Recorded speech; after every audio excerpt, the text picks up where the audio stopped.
पार्वती का परमेश्वर शिव की महत्ता का प्रतिपादन करना, रोषपूर्वक जटिल ब्राह्मण को फटकारना, सखी द्वारा उन्हें फिर बोलने से रोकना तथा भगवान शिव का उन्हें प्रत्यक्ष दर्शन दे अपने साथ चलने के लिए कहना। पार्वती बोली, बाबा जी, अब तक तो मैंने यह समझा था कि कोई दूसरे ज्ञानी महात्मा आ गए हैं, परंतु अब सब ज्ञात हो गया है। आपकी कली खुल गई है। आपसे क्या कहूँ, विशेषतः उस दशा में जब आप अवध्य ब्राह्मण हैं। ब्राह्मण देवता, आपने जो कुछ कहा है वह सब मुझे ज्ञात है, परंतु वह सब झूठा ही है, सत्य कुछ भी नहीं है। आपने कहा था कि मैं शिव को जानता हूँ। यदि आपकी यह बात ठीक होती तो आप ऐसी युक्ति एवं बुद्धि के विरुद्ध बात नहीं बोलते। यह ठीक है कि कभी कभी महेश्वर अपनी लीला शक्ति से प्रेरित हो तथा कथित अद्भुत वेश धारण कर लिया करते हैं, परंतु वास्तव में वे साक्षात परब्रह्म परमात्मा हैं। उन्होंने स्वेच्छा से ही अपना शरीर धारण किया है। आप ब्रह्मचारी का स्वरूप धारण कर मुझे ठगने के लिए उद्यत हो यहाँ आए हैं और अनुचित एवं असंगत युक्तियों का सहारा ले छल कपट से युक्त बातें बोल रहे हैं। मैं भगवान शंकर के स्वरूप को भली भांति जानती हूँ, इसलिए यथा योग्य विचार करके उनके तत्व का वर्णन करती हूँ। वास्तव में शिव निर्गुण ब्रह्मा है, कारण बस सगुण हो गए हैं। जो निर्गुण है, समस्त गुण जिनके स्वरूप भूत हैं, उनकी जाति कैसी हो सकती है। वे भगवान सदाशिव समस्त विद्याओं के आधार हैं। फिर उन पूर्ण परमात्माओं को भी विद्या का क्या काम। पूर्व काल में कल्प के आरंभ में भगवान शंभु ने श्री विष्णु को उच्चबास रूप में संपूर्ण वेद प्रदान किए थे। अतः उनके समान उत्तम प्रभु दूसरा कौन है, जो सबके आदि कारण है। उनकी अवस्था अथवा आयु का नापतोल कैसे हो सकता है। प्रकृति उन्हीं से उत्पन्न हुई है, फिर उनकी शक्ति का दूसरा क्या कारण हो सकता है। जो लोग सदा प्रेम पूर्वक शक्ति के स्वामी भगवान शंकर का भजन करते हैं, उन्हें भगवान शंभु प्रभु शक्ति, उत्साह शक्ति और मंत्र शक्ति, ये तीनों अक्षर शक्तियां प्रदान करते हैं। भगवान शिव के भजन से ही जीव मृत्यु को जीत लेता है और निर्भय हो जाता है। इसलिए तीनों लोक में मृत्युंजय नाम प्रसिद्ध है। उन्हीं के अनुग्रह से विष्णु विष्णुत्व को, ब्रह्मा ब्रह्मत्व को और देवता देवत्व को प्राप्त हुए हैं। शिव जी का पक्ष लेकर बहुत बोलने से क्या लाभ। वे भगवान शिव स्वयं महाप्रभु हैं। कल्याण रूपी शिव की सेवा से यहाँ कौन सा मनोरथ सिद्ध नहीं हो सकता। उन महादेव जी के पास किस बात की कमी है जो भगवान सदाशिव स्वयं मुझे पाने की इच्छा करें। यदि शंकर की सेवा ना करे तो मनुष्य 7 जन्मों तक दरिद्र होता है और उन्हीं की सेवा से सेवक को लोक में कभी नष्ट न होने वाली लक्ष्मी प्राप्त होती है। जिनके सामने 8 सिद्धियां नित्य आकर सिर नीचा किए इस इच्छा से नृत्य करती हैं, वे भगवान हम पर संतुष्ट हो जाएं। उनके लिए हर कोई हितकारक वस्तु दुर्लभ कैसे हो सकती है। यद्यपि यह मांगलिक कही जाने वाली वस्तुएं शंकर का सेवन नहीं करती हैं, तथापि उनके स्मरण मात्र से ही सबका मंगल होता है। जिनकी पूजा के प्रभाव से उपासक की संपूर्ण कामनाएं सिद्ध होती हैं। सदा निर्विकार रहने वाले उन परमात्मा शिव में विकार कहाँ से आ सकता है। जिस पुरुष के मुख में निरंतर शिव यह मंगलमय नाम निवास करता है, उसके दर्शन मात्र से ही अन्य सब सदा पवित्र होते हैं। जैसा कि आपने कहा है कि वे चिता का भस्म लगाते हैं, परंतु यदि उनका लगाया हुआ भस्म अपवित्र होता है तो उनके शरीर से झड़कर गिरे हुए उस भस्म को देवता लोग सदा अपने सिर पर धारण कैसे करते हैं। अतः शिव के अंगों के स्पर्श से अपवित्र वस्तु भी पवित्र हो जाती है। जो महादेव सगुण होकर तीनों लोकों के कर्ता भर्ता और हर्ता होते हैं, उन निर्गुण रूप में शिव कहलाते हैं। वे बुद्धि के द्वारा पूर्ण रूप से कैसे जाने जा सकते हैं। पर ब्रह्मा परमात्मा शिव का जो निर्गुण रूप है, आप उसे जैसे वह मूर्ख लोग ही कैसे जान सकते हैं। जो दुराचारी और पापी हैं, वे देवताओं से बहिष्कृत हो जाते हैं। ऐसे लोग निर्गुण शिव के तत्व को नहीं जानते हैं। जो पुरुष तत्व को ना जानने के कारण यह शिव की निंदा करता है, उसके जन्म भर का सारा संचित पुण्य भस्म हो जाता है। आपने जो यहाँ अमित तेजस्वी महादेव जी की निंदा की है और मैंने जो आपकी पूजा की है, उससे मुझे पाप की भागनी होना पड़ेगा। शिवद्रोही को देखकर वस्त्र सहित स्नान करना चाहिए। शिवद्रोही का दर्शन हो जाने पर प्रायश्चित करना चाहिए। इतना कहकर पार्वती जी उस ब्राह्मण पर अधिक रुष्ट होकर बोली, अरे दुष्ट, तूने कहा था कि मैं शंकर जी को जानता हूं, परंतु निश्चय ही तूने उस सनातन शिव को नहीं देखा, न जाना। भगवान रुद्र को तू जैसा कहता है वे वैसे ही क्यों ना हो, उनके जैसे भी बहुसंख्यक रूप क्यों ना हो। सत्पुरुषों के प्रियतम नित्य निर्विकार वे भगवान सदाशिव मेरे अभीष्टम देव हैं। ब्रह्मा और विष्णु भी कभी उन महात्मा हर के समान नहीं हो सकते। फिर दूसरे देवताओं की तो बात ही क्या, क्योंकि वे सदैव काल के अधीन रहते हैं। इस प्रकार अपनी शुद्ध बुद्धि से तत्वतः विचार करके मैं शिव के लिए वन में आकर भारी तपस्या कर रही हूँ। वे भक्त वत्सल सर्वेश्वर शिव ही हम सबके परमेश्वर हैं। दीनों पर अनुग्रह करने वाले उन महादेव को ही प्राप्त करने की मेरी इच्छा है। ब्रह्मा जी कहते हैं, नारद, ऐसा कहकर गिरिराज नंदिनी चुप हो गई और निर्विकार चित्त से भगवान शिव का ध्यान करने लगी। देवी की बात सुनकर वह ब्रह्मचारी ब्राह्मण जो ही कुछ फिर कुछ कहने के लिए उद्यत हुआ, त्यों ही शिव में आसक्त चित होने के कारण उनकी निंदा सुनने में विमुख हुई पार्वती अपनी सखी विजया से शीघ्र बोली। पार्वती ने कहा, सखी, इस अधम ब्राह्मण को यत्नपूर्वक रोको। यह फिर से कुछ कहना चाहता है।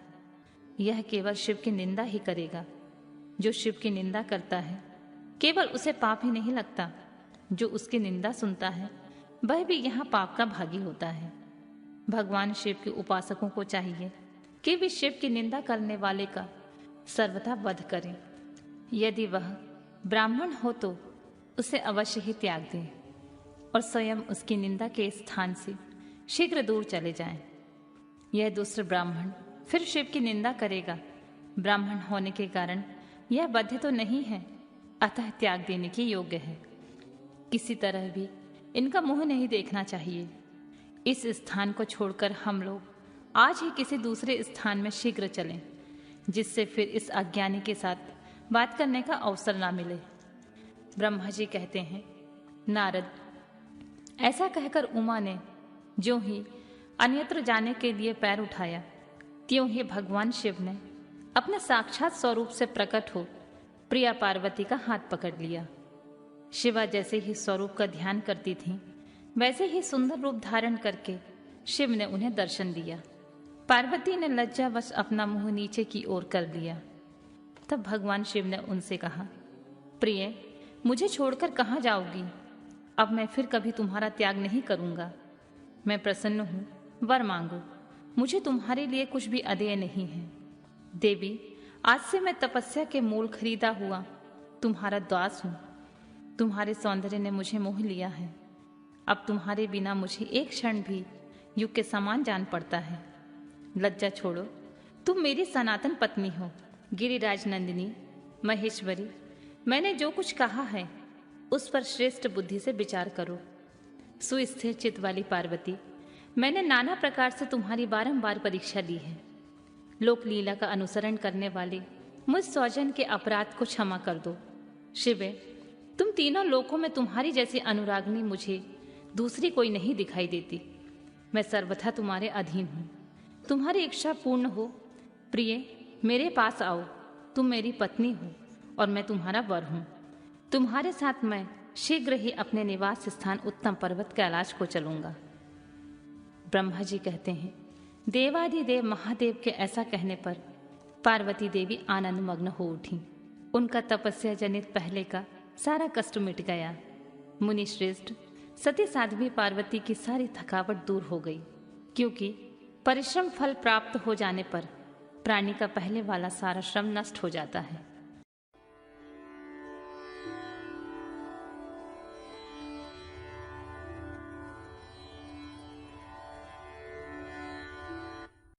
शिव और पार्वती की बातचीत।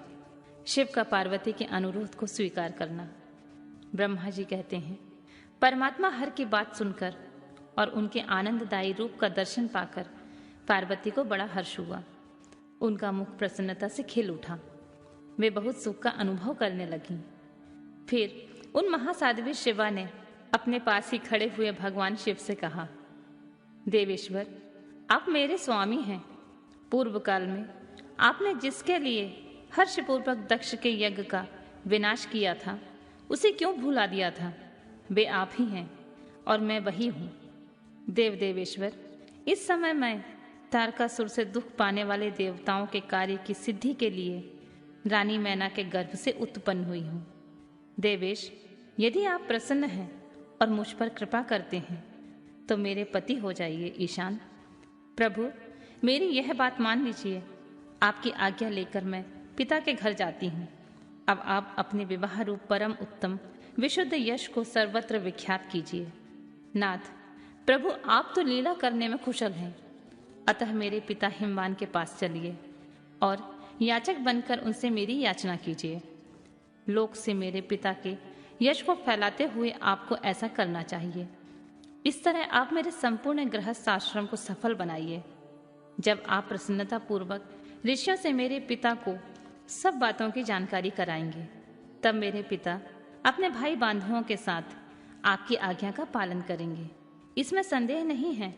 जब मैं पहले प्रजापति दक्ष की कन्या थी और मेरे पिता ने आपके हाथ में मेरा हाथ दिया, उस समय आपने शास्त्रोक्त विधि से विवाह का कार्य पूरा नहीं किया। मेरे पिता दक्ष ने ग्रहों की पूजा नहीं की, अतः उस विवाह में ग्रह पूजन विषयक बड़ी भारी त्रुटि रह गई। इसलिए प्रभु महादेव, आपकी बार देवताओं से कार्य की सिद्धि के लिए आप शास्त्रोक्त विधि से विवाह कार्य का संपादन करें। विवाह की जैसी रीति है उसका पालन आपको अवश्य करना चाहिए। मेरे पिता हिमवान को यह अच्छी तरह ज्ञात हो जाना चाहिए कि मेरी पुत्री ने शुभ कारक तपस्या की है। पार्वती की ऐसी बात सुनकर भगवान सदाशिव बड़े प्रसन्न हुए और उनसे हंसते हुए प्रेम पूर्वक बोले, देवी महेश्वरी, मेरी यह उत्तम बात सुनो।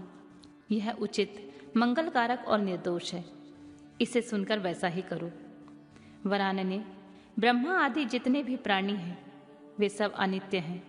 भामिनी, यह सब कुछ जो दिखाई देता है यह नश्वर समझो। मैं निर्गुण परमात्मा ही गुणों से युक्त हो एक से अनेक हो गया हूँ। जो अपने प्रकाश से प्रकाशित होता है वही परमात्मा में दूसरों के प्रकाश से प्रकाशित होने वाला हो गया। देवी, मैं स्वतंत्र हूँ, परंतु तुमने मुझे परतंत्र बना दिया। समस्त कर्मों को करने वाली प्रकृति एवं महामाया तुम ही हो। यह संपूर्ण जगत महामाया ही रचा गया है।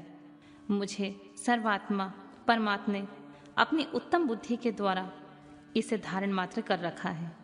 सर्वत्र परमात्मा भाव रखने वाले सर्वात्मा पुण्यवानों ने अपने इसे भीतर सींचा है तथा यह तीनों गुणों से अवेष्टित है। देवी, कौन मुख्य ग्रह है, कौन से ऋतु समूह है, अथवा कौन दूसरे दूसरे उपग्रह हैं? इस समय तुमने शिव के लिए क्या कहा है? किस कर्तव्य का विधान किया है? गुण और कार्य के भेद से हम दोनों ने इस जगत में भक्त वत्सलता के कारण भक्तों को सुख देने के हेतु अवतार ग्रहण किया है। तुम ही रजा स्वत्व तमोमयी त्रिगुणात्मिकता सूक्ष्म प्रकृति हो। सदा व्यापार कुशल सगुणा और निर्गुणा भी हो। मैं यहाँ संपूर्ण भूतों का आत्मा निर्विकार एवं निरीह हूँ। भक्त की इच्छा से मैंने शरीर धारण किया है। शैलजे, मैं तुम्हारे पिता हिमालय के पास नहीं जा सकता तथा भिक्षुक होकर किसी तरह तुम्हारी उनसे याचना भी नहीं कर सकता। गिरिराज नंदिनी, महान गुणों से अत्यंत गौरवशाली महात्मा पुरुष भी अपने मुंह से दे ही दो यह बात निकालने पर तत्काल लघुता को प्राप्त हो जाता है। कल्याणी, ऐसा जानकर हमारे लिए क्या कहती हो? भद्रे, तुम्हारी आज्ञा से मुझे सब कुछ करना है, अतः जैसी तुम्हारी इच्छा हो वैसा करो। महादेव जी के ऐसा कहने पर सती साध्वी कमल लोचना महादेवी शिवा ने उन भगवान शंकर को बारंबार भक्ति भाव से प्रणाम करके कहा, नाथ, आप आत्मा हैं और मैं प्रकृति। इस विषय में विचार करने की कोई बात नहीं है। हम दोनों स्वतंत्र और निर्गुण होते हुए भक्तों के अधीन होने के कारण सगुण हो जाते हैं शंभु। प्रभु, आपको प्रयत्न पूर्वक मेरी प्रार्थना के अनुसार कार्य करना चाहिए। शंकर, आप मेरे लिए याचना करें और हिमवान को दाता बनने का सौभाग्य प्रदान करें। महेश्वर, मैं सदा आपकी भक्ता हूँ, अतः मुझ पर कृपा कीजिए नाथ। सदा जन्म जन्म में मैं ही आपकी पत्नी होती रहूं। आप पर ब्रह्मा परमात्मा है, निर्गुण है, प्रकृति से परे हैं, निर्विकार निरीह और स्वतंत्र परमेश्वर है। तथापि भक्तों के उद्धार में संलग्न होकर यहाँ सगुण भी हो जाते हैं, स्वरात्माराम होकर भी लीला बिहारी बन जाते हैं, क्योंकि आप नाना प्रकार की लीलाएं करने में कुशल हैं। महादेव, महेश्वर, मैं सब प्रकार से आपको जानती हूँ। सर्वज्ञ, अब कुछ कहने से क्या लाभ, मुझ पर दया कीजिए नाथ। महान अद्भुत लीला करके लोक में अपने सूर्यश का विस्तार कीजिए, जिसे गा गा कर लोग अनायासी भव सागर से पार हो जाएं। ब्रह्मा जी कहते हैं, नारद, ऐसा कहकर गिरिजा ने महेश्वर को बारंबार प्रणाम किया और मस्तक झुकाकर हाथ जोड़कर वे चुप हो गईं। उनके ऐसा कहने पर महात्मा महेश्वर ने लोक लीला का अनुसरण करने के लिए वैसा ही करना स्वीकार कर लिया। पार्वती ने जो कुछ कहा था उसी को प्रसन्नता पूर्वक करने के लिए उद्यत होकर वे हंसने लगे। तदनंतर हर्ष से भरे हुए शंभु अंतर ध्यान हुए कैलाश को चले गए। उस समय काली के विरह से उनका चित्त उन्हीं की ओर खिंच गया था। कैलाश पर जाकर परमानंद में निमग्न हुए महेश्वर ने अपने नंदी आदि गणों से यह सारा वृतांत कह सुनाया। वे भैरव आदि सभी गणों से सब समाचार सुनकर अत्यंत सुखी हो गए और महान उत्सव करने लगे। नारद, उस समय वहां महान मंगल होने लगा। सबके दुख नष्ट हो गए और रुद्रदेव को भी पूर्ण आनंद प्राप्त हुआ।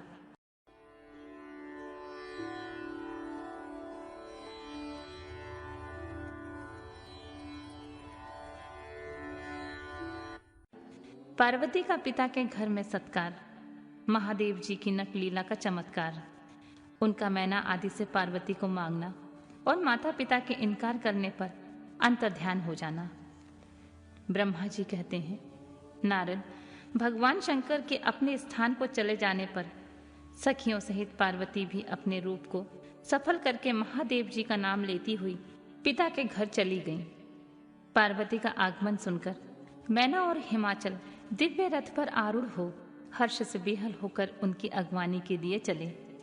पुरोहित, पुरवासी, अनेक सखियां तथा अन्य सब संबंधी भी ये वहां आ पहुंचे। पार्वती के सारे भाई मैनाक आदि बड़े हर्ष के साथ जय जयकार करते हुए उन्हें घर ले आने के लिए गए। इसी बीच में पार्वती अपने नगर के निकट आ गईं। नगर में प्रवेश करते समय शिवा देवी ने माता पिता को देखा, जो अत्यंत प्रसन्न और हर्ष से बेहद होकर दौड़े चले आ रहे थे। उन्हें देखकर हर्ष से भरी हुई काली ने सखियों सहित प्रणाम किया। माता पिता ने पूर्ण रूप से आशीर्वाद दे पुत्री को छाती से लगा लिया और ओ मेरी बच्ची ऐसा कहकर प्रेम से बेहाल होकर रोने लगे। तत्पश्चात अपने घर की दूसरी स्त्रियां तथा भाभियों ने भी बड़ी प्रसन्नता के साथ प्रेम पूर्वक उन्हें भुजाओं में भरकर भेंटा। देवी, तुमने अपने कुल का उद्धार करने वाले उत्तम कार्य को अच्छी तरह सिद्ध किया है। तुम्हारे सदाचरण से हम सब लोग पवित्र हो गए हैं। ऐसा कहकर सब लोग हर्ष के साथ पार्वती की भूरी भूरी प्रशंसा करते हुए उन्हें प्रणाम करने लगे। लोगों ने चंदन और सुंदर फूलों से शिवा देवी का सानंद पूजन किया। उस अवसर पर विमान पर बैठे हुए देवताओं ने पार्वती को नमस्कार करके उन पर फूलों की वर्षा करते हुए स्तुति की। नारद, उस समय तुम्हें भी एक सुंदर रथ पर बिठाकर ब्राह्मण आदि सभी लोग नगर में ले गए। फिर ब्राह्मणों, सखियों तथा दूसरे स्त्रियों ने बड़े आदर के साथ शिवा का घर के भीतर प्रवेश कराया। स्त्रियों ने उनके ऊपर बहुत सी वस्तुएं निछावर की। ब्राह्मणों ने आशीर्वाद दिए। मुनीश्वर, पिता हिमवान और माता मेनका को बड़ी प्रसन्नता हुई। उन्होंने अपने गृहस्थ आश्रम को सफल माना और यह भी अनुभव किया कि कुपुत्र की अपेक्षा सुपुत्री ही श्रेष्ठ है। गिरिराज ने ब्राह्मणों और बंदीजनों को धन दिया और ब्राह्मणों से मंगल पाठ करवाया। मुनि, इस प्रकार पार्वती के साथ हर्ष भरे माता पिता, भाई और तथा भौजाई भी घर के आंगन में प्रसन्नता पूर्वक बैठी। तदनंतर हेमवान प्रसन्नता चित्त से सबका आदर सत्कार करके गंगा स्नान के लिए गए। इस बीच में सुंदर लीला करने वाले भक्त वत्सल भगवान शंभु एक अच्छा नाचने वाला नट बनकर मेनका के पास गए। उन्होंने बाएं हाथ में सींग और दाहिने हाथ में डमरू ले रखा था। पीठ पर कथरी रख ओढ़ी थी, लाल वस्त्र पहने और वे भगवान रुद्र नाच और गाने से अपनी निपुणता का परिचय दे रहे थे। सुंदर नट का रूप धारण किए हुए भगवान शिव ने मेनका के पास बैठी हुई स्त्रियों की टोली के समीप एक सुंदर नृत्य किया और अत्यंत मनोहर नाना प्रकार के गीत गाए। उन्होंने वहां सुंदर ध्वनि करने वाले शंख और डमरू को भी बजाया तथा नाना प्रकार की बड़ी मनोहारी लीला की। नटराज की उस लीला को देखने के लिए नगर के सभी स्त्री पुरुष और बालक तथा वृद्धा भी सहसा वहां आ पहुंचे। मुने उस सुमधुर गीत को सुनकर और मनोहर उत्तम नृत्य को देखकर वहां आए हुए सब लोग तत्काल मोहित हो गए। मैना भी मोही गई। उधर पार्वती ने अपने हृदय में भगवान शंकर का साक्षात दर्शन किया। वे त्रिशूल आदि चिन्ह धारण किए अत्यंत सुंदर दिखाई देते थे। उनका सारा अंग विभूति से विभूषित था। वे हड्डियों की माला से अलंकृत थे।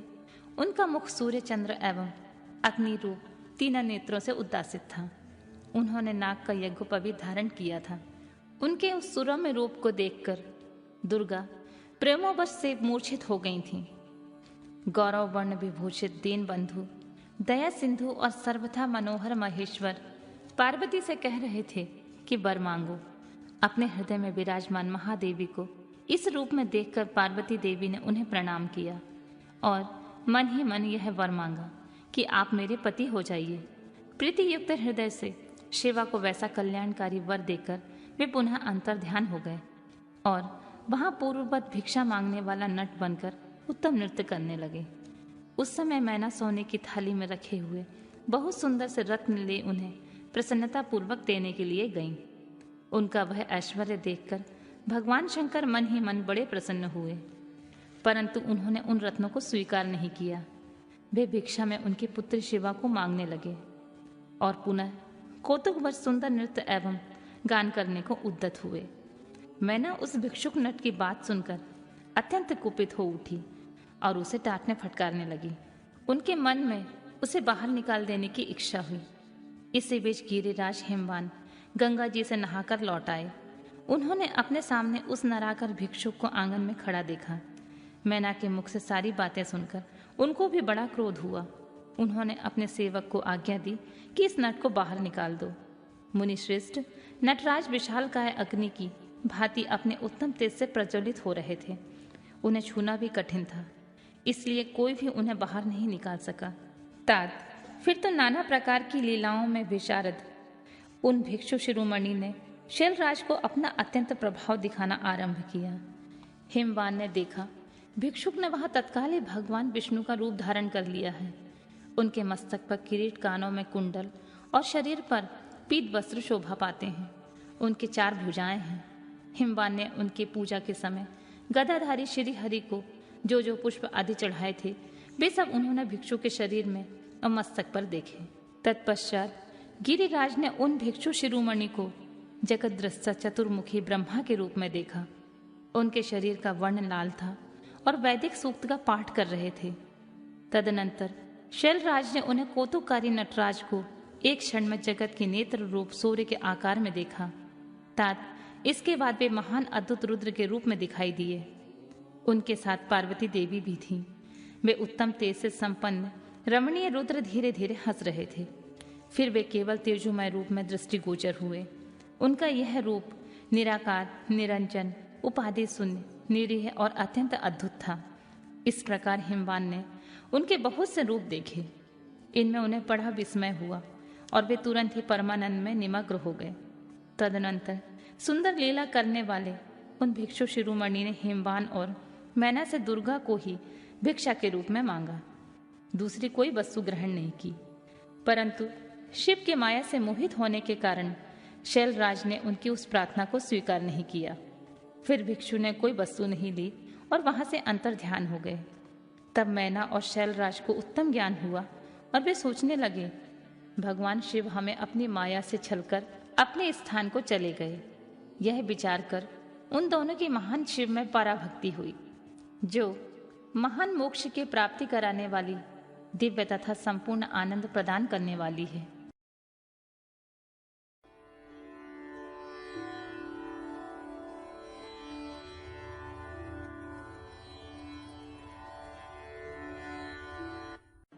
देवताओं के अनुरोध से वैष्णव ब्राह्मण के वेश में शिव जी का हिमवान के घर जाना और शिव की निंदा करके पार्वती का विवाह उनके साथ न करने को कहना।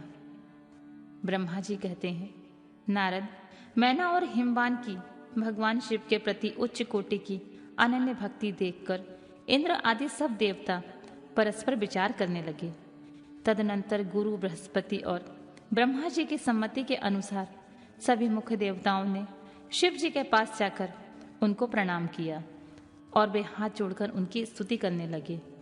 बोले, देवादिदेव महादेव, करुणाकर शंकर, हम आपकी शरण में आए हैं, कृपा कीजिए। आपको नमस्कार है स्वामी। आप भक्त वत्सल होने के कारण सदा भक्तों के कार्य सिद्ध करते हैं, दीनों का उद्धार करने वाले और दया के सिंधु हैं तथा भक्तों को विपत्ति से छुड़ाने वाले हैं। इस प्रकार महेश्वर की स्तुति करके इंद्र सहित संपूर्ण देवताओं ने मैना और हिमवान की अनन्य शिव भक्ति के विषय में सारी बातें आदर पूर्वक बताईं। देवताओं की यह बात सुनकर महेश्वर ने उनकी प्रार्थना स्वीकार कर ली और हंसते हुए उन्हें आश्वासन देकर विदा किया। तब सब देवता अपना कार्य सिद्ध हुआ मानकर भगवान सदाशिव की प्रशंसा करते हुए शीघ्र अपने घर को लौटकर प्रसन्नता का अनुभव करने लगे। तदनंतर भक्त वत्सल महेश्वर भगवान शंभु, जो माया के स्वामी हैं, निर्विकार चित्त से शैलराज के यहाँ आए और उस समय गिरिराज हिमवान सभा भवन में बंधु वर्ग से घिरे हुए पार्वती सहित प्रसन्नता पूर्वक बैठे थे। इसी अवसर पर वहां सदाशिव ने पदार्पण किया। वे हाथ में दंड छत्र, शरीर पर दिव्य वस्त्र, ललाट में उज्ज्वल तिलक, एक हाथ में स्फटिक की माला और गले में शालिग्राम धारण किए हुए भक्ति पूर्वक हरि नाम का जाप कर रहे थे और देखने में साधु वेशधारी ब्राह्मण जान पड़ते थे। उन्हें आया देख सपरिवार हिमवान उठकर खड़े हो गए। उन्होंने उन अपूर्व अतिथि देवता को भूतल पर दंड के समान पड़कर भक्ति भाव से साष्टांग प्रणाम किया। देवी पार्वती ब्रह्म रूपधारी प्राणेश्वर शिव को पहचान गई थीं, अतः उन्होंने भी उनको मस्तक झुकाया और मन ही मन बड़ी प्रसन्नता के साथ उनकी स्तुति की। ब्राह्मण रूपधारी शिव ने उन सबको प्रेम पूर्वक आशीर्वाद दिया, किंतु शिवा को सबसे अधिक मनोवांछित शुभ आशीर्वाद प्रदान किया। शैलराज हेमवान ने बड़े आदर से उन्हें मधुपर्क आदि पूजन सामग्री भेंट की और ब्राह्मण ने बड़ी प्रसन्नता के साथ वह सब ग्रहण कर लिया। तत्पश्चात गिरिश्रेष्ठ हिमाचल ने उनका कुशल समाचार पूछा। मुनि अत्यंत प्रीतिपूर्वक उन दिव्यराज की विधिवत पूजा करके शैलराज ने पूछा, आप कौन हैं? तब उन ब्राह्मण शिरोमणि ने गिरिराज से शीघ्र ही आदर पूर्वक कहा, गिरिश्रेष्ठ, मैं उत्तम विद्वान वैष्णव ब्राह्मण हूँ और ज्योतिषी की वृत्ति का आश्रय लेकर भूतल पर भ्रमण करता रहता हूँ। मन के समान मेरी गति है। मैं सर्वत्र जाने में समर्थ और गुरु की दी हुई शक्ति से सर्वज्ञ, परोपकारी, शुद्ध आत्मा, दया सिंधु और विकार नाशक हूँ। मुझे ज्ञात हुआ है कि तुम अपनी इस लक्ष्मी सरी की सुंदर रूप वाली दिव्य सुलक्षणा अपनी पुत्री को एक आश्रय रहित असंग कुरूप और गुणहीन वर महादेव जी के हाथ में देना चाहते हो। वे रुद्र देवता मरघट में वास करते हैं, शरीर में सांप लपेटे और योग साधते फिरते हैं। उनके पास पहनने के लिए वस्त्र भी नहीं है, वैसे ही नंग धड़ंग घूमते रहते हैं। आभूषण की जगह सर्प धारण करते हैं। उनके कुल का नाम आज तक किसी को ज्ञात नहीं हुआ। वे कुपात्र और कुशील हैं, स्वभावतः विहार से दूर रहते हैं, सारे शरीर में भस्म रमाए रहते हैं, क्रोधी और अविवेकी हैं। उनकी अवस्था कितनी है यह किसी को ज्ञात नहीं है। वे अत्यंत कुसित जटा का बोझ सदा सिर पर धारण किए रहते हैं। वे भले बुरे सबको आश्रय देने वाले, भ्रमणशील, नागहारधारी, भिक्षुक, कुमार्ग परायण तथा हठपूर्वक वैदिक मार्ग का त्याग करने वाले हैं। ऐसे अयोग्य वर को आप अपनी बेटी ब्याहना चाहते हैं। अचल राज, अवश्य ही आपका यह विचार मंगलदायक नहीं है। नारायण कुल में उत्पन्न ज्ञानियों में श्रेष्ठ गिरिराज, मेरे कथन का मर्म समझो। तुमने जिस पात्र को ढूंढ रखा है वह इस योग्य नहीं है कि उसके हाथ में पार्वती का हाथ दे दिया जाए। शैलराज, तुम ही देखो, उनके एक भी भाई बंधु नहीं है। तुम तो बड़े बड़े रत्नों के खान हो, किंतु उनके घर में भूजी भांग भी नहीं है। वे सर्वथा निर्धन हैं। गिरिराज, तुम शीघ्र ही अपने भाई बंधुओं से, मैना देवी से, सभी बेटों से और पंडितों से भी प्रयत्न पूर्वक पूछ लो, किंतु पार्वती से ना पूछना, क्योंकि उन्हें शिव के गुण दोष की परख नहीं है।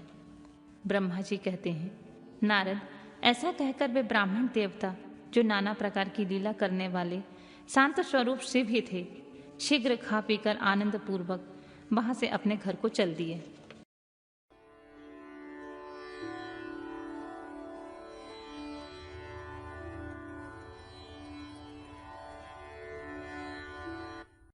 मैना का कोप भवन में प्रवेश, भगवान शिव का हिमवान के पास सप्तर्षियों को भेजना तथा हिमवान द्वारा उनका सत्कार, सप्तर्षियों तथा अरुंधति का और महर्षि वशिष्ठ का मैना और हिमवान को समझाकर पार्वती का विवाह भगवान शिव के साथ करने के लिए कहना।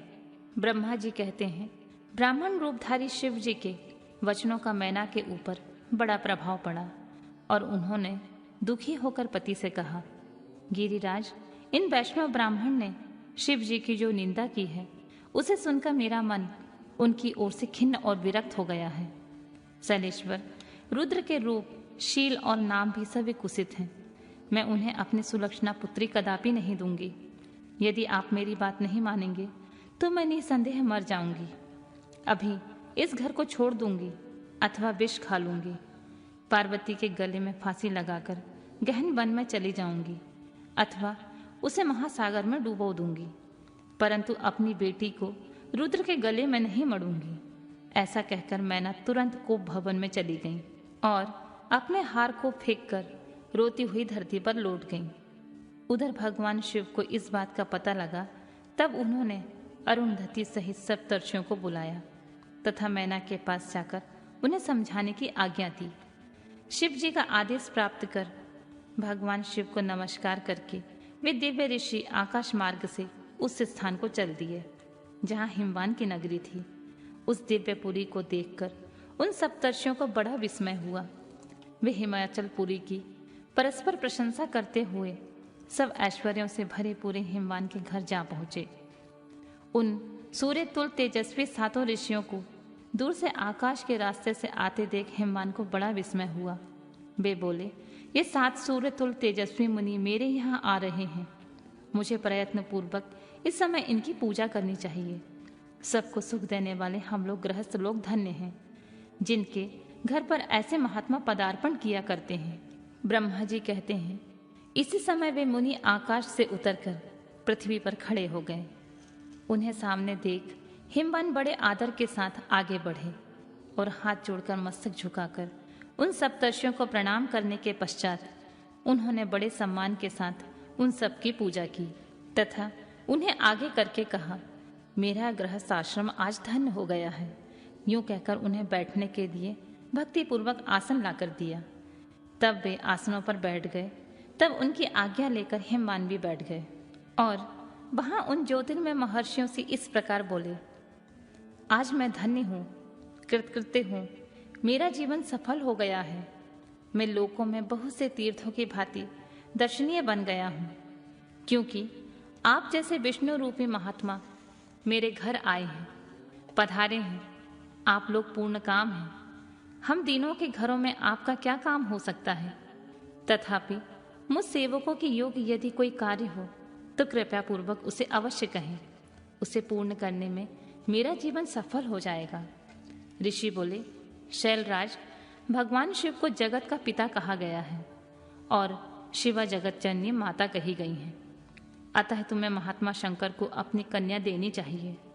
हिमालय, ऐसा करके तुम्हारा जन्म सफल हो जाएगा तथा तुम जगत गुरु के भी गुरु हो जाओगे। इसमें कोई संशय नहीं है। मुनीश्वर, सप्तर्षियों का यह वचन सुनकर हिमवान ने दोनों हाथ जोड़कर उन्हें प्रणाम करके इस प्रकार कहा, महाभाग सप्तर्षियों, आप लोगों ने जो बात कही है उसे शिव की इच्छा से मैंने पहले ही मान रखा है। किंतु प्रभु, इन दोनों एक वैष्णव धर्मी ब्राह्मण ने आकर भगवान शिव के प्रति प्रसन्नता पूर्वक बहुत सी उल्टी बातें बताई हैं। तभी से शिवा की माता का ज्ञान भ्रष्ट हो गया है। वे अपनी बेटी का विवाह उस योगी रुद्र के साथ नहीं करना चाहती हैं। ब्राह्मणों, वे बड़ा भारी हट करके मेले कपड़े पहनकर कोप भवन में चली गई हैं और समझाने पर भी नहीं समझ रही हैं।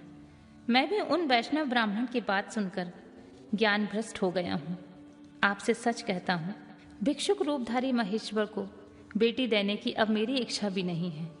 ब्रह्मा जी कहते हैं, नारद, मुनियों के बीच बैठे हुए शैलराज शिव की माया से मोहित हो उपयुक्त बात कहकर चुप हो गए। तब उन सभी सप्तर्षियों ने शिव की माया की प्रशंसा करके मेनका के पास अरुंधति को भेजा। पति की आज्ञा पाकर ज्ञान नंदिनी अरुंधति देवी तुरंत उस घर में गईं जहां मैना और पार्वती थीं। जाकर उन्होंने देखा मैना शोक से आकुल होकर पृथ्वी पर पड़ी है। तब उन साध्वी देवी ने बड़ी सावधानी के साथ मधुर एवं हितकर बात कही। अरुंधति बोली, साध्वी रानी मेनके, उठो, मैं अरुंधति तुम्हारे घर में आई हूँ तथा दयालु सप्तर्षि भी वहां पधारे हैं। अरुंधति का स्वर सुनकर मैना शीघ्र ही उठ गई और लक्ष्मी जैसी तेजस्विनी उन पतिव्रता देवी के चरणों में मस्तक रखकर बोली, अहो, हम पुण्य जन्मा जीवों को आज किस तरह पुण्य का फल प्राप्त हुआ है कि हमारे घर में जगत दृष्टा ब्रह्मा जी की पुत्र वधू और महर्षि वशिष्ठ जी की पत्नी पधारी हैं। देवी, आप किस लिए आई हैं? मुझे यह बताइए। मैं और मेरी पुत्री आपकी दासी के समान हैं। हम पर आप कृपा कीजिए।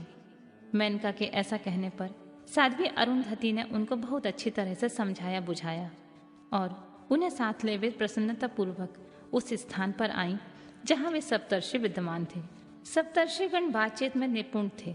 उन सब ने भगवान शिव के युगल चरणार बिंदों का स्मरण करके शैलराज को समझाना आरंभ किया। ऋषि बोले, शैलेंद्र, हमारा शुभ कारक वचन सुनो। तुम पार्वती का विवाह शिव के साथ कर दो और संहारकर्ता रुद्र के श्रवसुर हो जाओ। शंभु सर्वेश्वर हैं, वे किसी से याचना नहीं करते हैं। स्वयं ब्रह्मा जी ने तारकासुर के विनाश के लिए एक वीर पुत्र उत्पन्न करने के उद्देश्य को लेकर भगवान शिव से यह प्रार्थना की है कि विवाह कर लें। भगवान शंकर तो योगियों के शिरोमणि हैं, वे विवाह के लिए उत्सुक नहीं हैं। केवल ब्रह्मा जी की प्रार्थना से वे महादेव तुम्हारी कन्या का पारिग्रहण करेंगे। तुम्हारी पुत्री ने जब तपस्या की थी उस समय उनके सामने उन्होंने उससे विवाह की प्रतिज्ञा कर ली थी। इन्हीं दो कारणों से वे योगी राज शिव विवाह करेंगे। ऋषियों की बात सुनकर हिमालय हंस पड़े और कुछ भयभीत होकर विनय पूर्वक बोले, मैं शिव के पास कोई राजोचित सामग्री नहीं देखता हूँ। उनका ना कोई घर है, ना ऐश्वर्य है, ना कोई स्वजन है, ना बंधु बांधव ही है। मैं अत्यंत निर्लिप्त योगी को अपनी बेटी नहीं देना चाहता हूँ। आप लोग वेद विधाता ब्रह्मा जी के पुत्र हैं, अतः अपना निश्चित विचार कहिए। जो पिता काम से, मोह से, भय से अथवा लोभ से किसी अयोग्य वर के हाथ में अपनी कन्या दे देता है तो वह मरने के बाद नरक में जाता है। अतः मैं स्वेच्छा से भगवान शूलपाणि को अपनी कन्या नहीं दूंगा। इसलिए महर्षियों, जो उचित विधान हो उसे आप लोग कीजिए। मुनीश्वर नारद हिमाचल के इस वचन को सुनकर बातचीत करने में निपुण महर्षि वशिष्ठ ने उनसे यूं कहा, शैलेश्वर, मेरी बात सुनो। यह सर्वथा तुम्हारे लिए हितकारक, धर्म के लिए अनुकूल, सत्य तथा इहलोक और परलोक में सुखदायक है। शैलराज, लोक तथा वेद में 3 प्रकार के वचन उपलब्ध होते हैं। शास्त्रज्ञ पुरुष अपनी निर्मल ज्ञान दृष्टि से उन सब प्रकार के वचनों को जानता है। एक तो यह वचन है जो तत्काल सुनने में बड़ा सुंदर लगता है, परंतु पीछे वह असत्य एवं अहितकारी सिद्ध होता है। ऐसा वचन बुद्धिमान शत्रु ही कहता है, उससे कभी हित नहीं होता है। दूसरा वह है जो आरंभ में अच्छा नहीं लगता, उसे सुनकर अप्रसन्नता होती है, परंतु परिणाम से वह सुख देने वाला होता है। इस तरह का वचन कहकर दयालु, धर्मशील, बांधव वचन ही कर्तव्य का बोध कराता है। तीसरी श्रेणी का वचन वह है जो सुनते ही अमृत के समान मीठा लगता है और सब काल में सुख देने वाला होता है। सत्य ही उसका सार होता है, इसलिए वह हितकारक हुआ करता है। ऐसा वचन सबसे श्रेष्ठ और सबके लिए अभीष्ट है। शैलराज, इस तरह नीति शास्त्र में 3 प्रकार के वचन कहे गए हैं। इन तीनों में से तुम्हें कौन सा वचन अभीष्ट है? बताओ, मैं तुम्हारे लिए वैसा ही वचन कहूंगा। भगवान शंकर संपूर्ण देवताओं के स्वामी हैं। उनके पास बाहरी संपत्ति नहीं है। इसका कारण यह है कि उनका चित्त एकमात्र ज्ञान के महासागर में मग्न रहता है, जो ज्ञानानंद स्वरूप और सबके ईश्वर हैं। उन्हें लौकिक बाहरी वस्तुओं की क्या इच्छा होगी? गृहस्थ पुरुष राज एवं संपत्तियों से सुशोभित होने वाले वर को अपनी पुत्री देता है, क्योंकि किसी दीन दुखी को कन्या देने से पिता कन्या घाती होता है। उसे कन्या के वध का पाप लगता है। कौन जानता है कि भगवान शंकर दुखी हैं, कुबेर जिनके किंकर हैं और जो अपनी भूभंग की लीला मात्र से संसार की सृष्टि और संहार करने में समर्थ हैं, जिन्हें गुणातीत परमात्मा और प्रकृति से परे परमेश्वर कहा गया है। सृष्टि पालन और संहार करने वाली जिनकी विविध मूर्ति हो, ब्रह्मा विष्णु और हर नाम धारण करती हैं, उन्हें कौन निर्धन अथवा दुखी कह सकता है? ब्रह्मलोक में निवास करने वाले ब्रह्मा, क्षीर सागर में रहने वाले विष्णु तथा कैलाशवासी हर, ये सब शिव की ही विभूतियां हैं। शिव से प्रकट हुई प्रकृति भी अपने अंश में 3 प्रकार की मूर्तियों को धारण करती है। जगत में लीला शक्ति से प्रेरित हो वह अपनी कला से बहुत सा रूप धारण करती है। समस्त वाममय की अधिष्ठात्री देवी वाणी उनके मुख से प्रकट होती है और सर्व संपत्ति रूपिणी लक्ष्मी वक्ष स्थल से अभिभूत होती है तथा शिवा ने देवताओं के एकत्र हुए तेज से अपने को प्रकट किया था और संपूर्ण दानों का वध करके देवताओं को स्वर्ग की लक्ष्मी प्रदान की थी। देवी शिवा कल्पांतर में दक्ष पत्नी के उदर से जन्म ले सती नाम से प्रसिद्ध हुई और हर को उन्होंने अपने पति के रूप में प्राप्त किया। दक्ष ने स्वयं ही भगवान शिव को अपनी पुत्री दी थी। सती ने पति की निंदा सुनकर योग बल से अपने शरीर को त्याग दिया था। वही कल्याणमयी सती अब तुम्हारे वीर्य और मैना के गर्भ से प्रकट हुई। शैलराज, ये शिवा जन्म जन्म में शिव की ही पत्नी होती हैं। प्रत्येक कल्प में बुद्धि रूपा दुर्गा ज्ञानियों में श्रेष्ठ माता होती हैं। ये सदा सिद्ध सिद्धदायिनी और सिद्ध रूपिणी है। भगवान हर चिता भस्म के रूप में सती के अस्थि चूर्ण को ही स्वयं प्रेम पूर्वक अपने अंगों में धारण करते हैं। अतः गिरिराज, तुम स्वेच्छा से अपनी मंगलमयी कन्या को भगवान हर के हाथ में दे दो। तुम यदि नहीं दोगे तो वह स्वयं प्रियतम के स्थान में चली जाएगी। देवेश्वर शिव तुम्हारी पुत्री का अनंत क्लेश देखकर ब्राह्मण के रूप में इसकी तपस्या के स्थान पर आए थे और इसके साथ विवाह की प्रतिज्ञा करके इसे आश्वासन देकर वर देकर अपने आवास स्थान को लौट गए थे। गिरे, पार्वती की प्रार्थना से ही शंभु ने तुम्हारे पास आकर इसके लिए याचना की और तुम दोनों ने शिव भक्ति में मन लगाकर उनकी उस याचना को स्वीकार कर लिया था। गिरीश्वर, बताओ फिर किस कारण से तुम्हारी बुद्धि विपरीत हो गई है?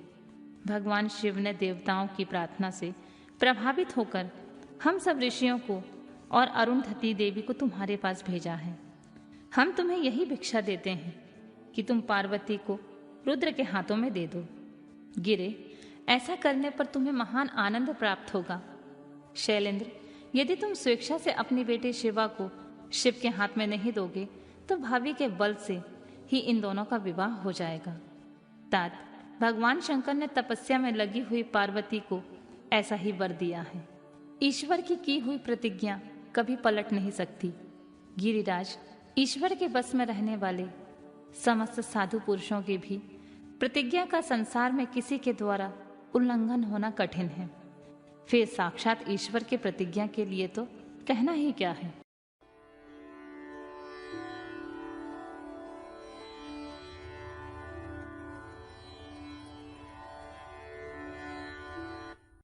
सप्तर्षियों के समझाने तथा मेरु आदि के कहने से पत्नी सहित हिमवान का शिव के पास अपनी पुत्री के विवाह का निश्चय करना तथा सप्तर्षियों का शिव के पास जा उन्हें सब बातें बताकर अपने धाम को जाना। ब्रह्मा जी कहते हैं, नारद, तदनंतर वशिष्ठ ने प्राचीन काल में राजा अनरण्य के द्वारा अपनी कन्या पद्या का पिपलाद के साथ विवाह करने की तथा धर्म के वरदान से पिपलाद के तरुण अवस्था, रूप, गुण, सदा स्थिर रहने वाले यौवन, कुबेर और इंद्र से भी बढ़कर धन, ऐश्वर्य, भक्ति, सिद्धि और समता प्राप्त करने की तथा पद्या के स्थिर यौवन, सौभाग्य, संपत्ति एवं भर्ता के द्वारा परम गुणवान 10 पुत्रों को प्राप्त करने की कथा सुनाकर कहा, शैलेंद्र, तुम मेरे कथन का सार तत्व को समझकर अपनी पुत्री पार्वती का हाथ महादेव के हाथ में दे दो और मैना सहित तुम्हारे मन में जो कुरोष है उसे त्याग दो। आज से 1 सप्ताह व्यतीत होने पर अत्यंत शुभ एवं दुर्लभ मुहूर्त आने वाला है। उस समय चंद्रमा लग्न के स्वामी होकर अपने पुत्र वधू के साथ लग्न में ही स्थित होंगे। उनका रोहिणी नक्षत्र के साथ योग होगा। चंद्रमा और तारे शुद्ध होंगे। मार्गशीर्ष मास के अंतर्गत संपूर्ण दोषों से रहित सोमवार को, जबकि लग्न पर संपूर्ण शुभ ग्रहों की दृष्टि होगी, पाप ग्रहों की दृष्टि नहीं होगी तथा बृहस्पति ऐसे स्थान पर स्थित होंगे जहां से वे उत्तम संतान और पति का सौभाग्य देने में समर्थ होंगे।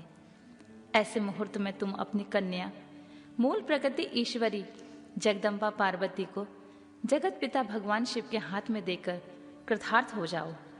ऐसा कहकर ज्ञान शिरोमणि मुनिवर वशिष्ठ नाना प्रकार की लीला करने वाले भगवान शिव का स्मरण करके चुप हो गए। वशिष्ठ जी की बात सुनकर सेवकों और पत्नी सहित गिरिराज हिमालय बड़े विस्मित हुए दूसरे दूसरे पर्वतों से बोले। हिमालय ने कहा, गिरिराज मेरु, सहा, गंधमादन, मंदरांचल, मैनाक और विंध्याचल आदि पर्वतेश्वरों, आप सब लोग मेरी बात सुने। वशिष्ठ जी एक ऐसी बात कह रहे हैं, अब मुझे क्या करना चाहिए, इस बात का विचार करना है। आप लोग अपने मन से सब बातों का निर्णय करके जैसा ठीक समझे वैसा करें।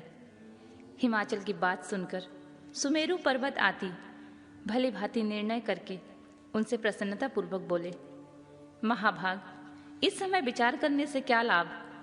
जैसा ऋषि लोग कहते हैं उन्हीं के अनुसार हमें कार्य करना चाहिए। वास्तव में यह कन्या देवताओं का कार्य सिद्ध करने के लिए ही उत्पन्न हुई है। इसने शिव के लिए ही अवतार लिया है, इसलिए यह शिव को ही दी जानी चाहिए। यदि इसने रुद्रदेव की आराधना की है और रुद्र ने आकर इसके साथ वार्तालाप किया है तो इसका विवाह उन्हीं के साथ होना चाहिए। ब्रह्मा जी कहते हैं, नारद, उन मेरु आदि पर्वतों की यह बात सुनकर हिमालय बड़े प्रसन्न हुए और गिरजा भी मन ही मन हंसने लगी। अरुंधति ने अनेक कारण बताकर, नाना प्रकार की बातें सुनाकर और विविध प्रकार के इतिहासों का वर्णन करके मैना देवी को समझाया। तब शैलपत्नी मेनका सब कुछ समझ गई और प्रसन्नचित हो उन्होंने मुनियों को, अरुंधति को और हिमालय को भी भोजन कराकर स्वयं भोजन किया। तदनंतर ज्ञानी गिरिश्रेष्ठ हिमालय ने उन मुनियों की भली भांति सेवा की। उनका मन प्रसन्न और सारा भ्रम दूर हो गया। उन्होंने हाथ जोड़कर प्रसन्नता पूर्वक उन महर्षियों से कहा, महाभाग सप्तर्षियों, आप मेरी बात सुने।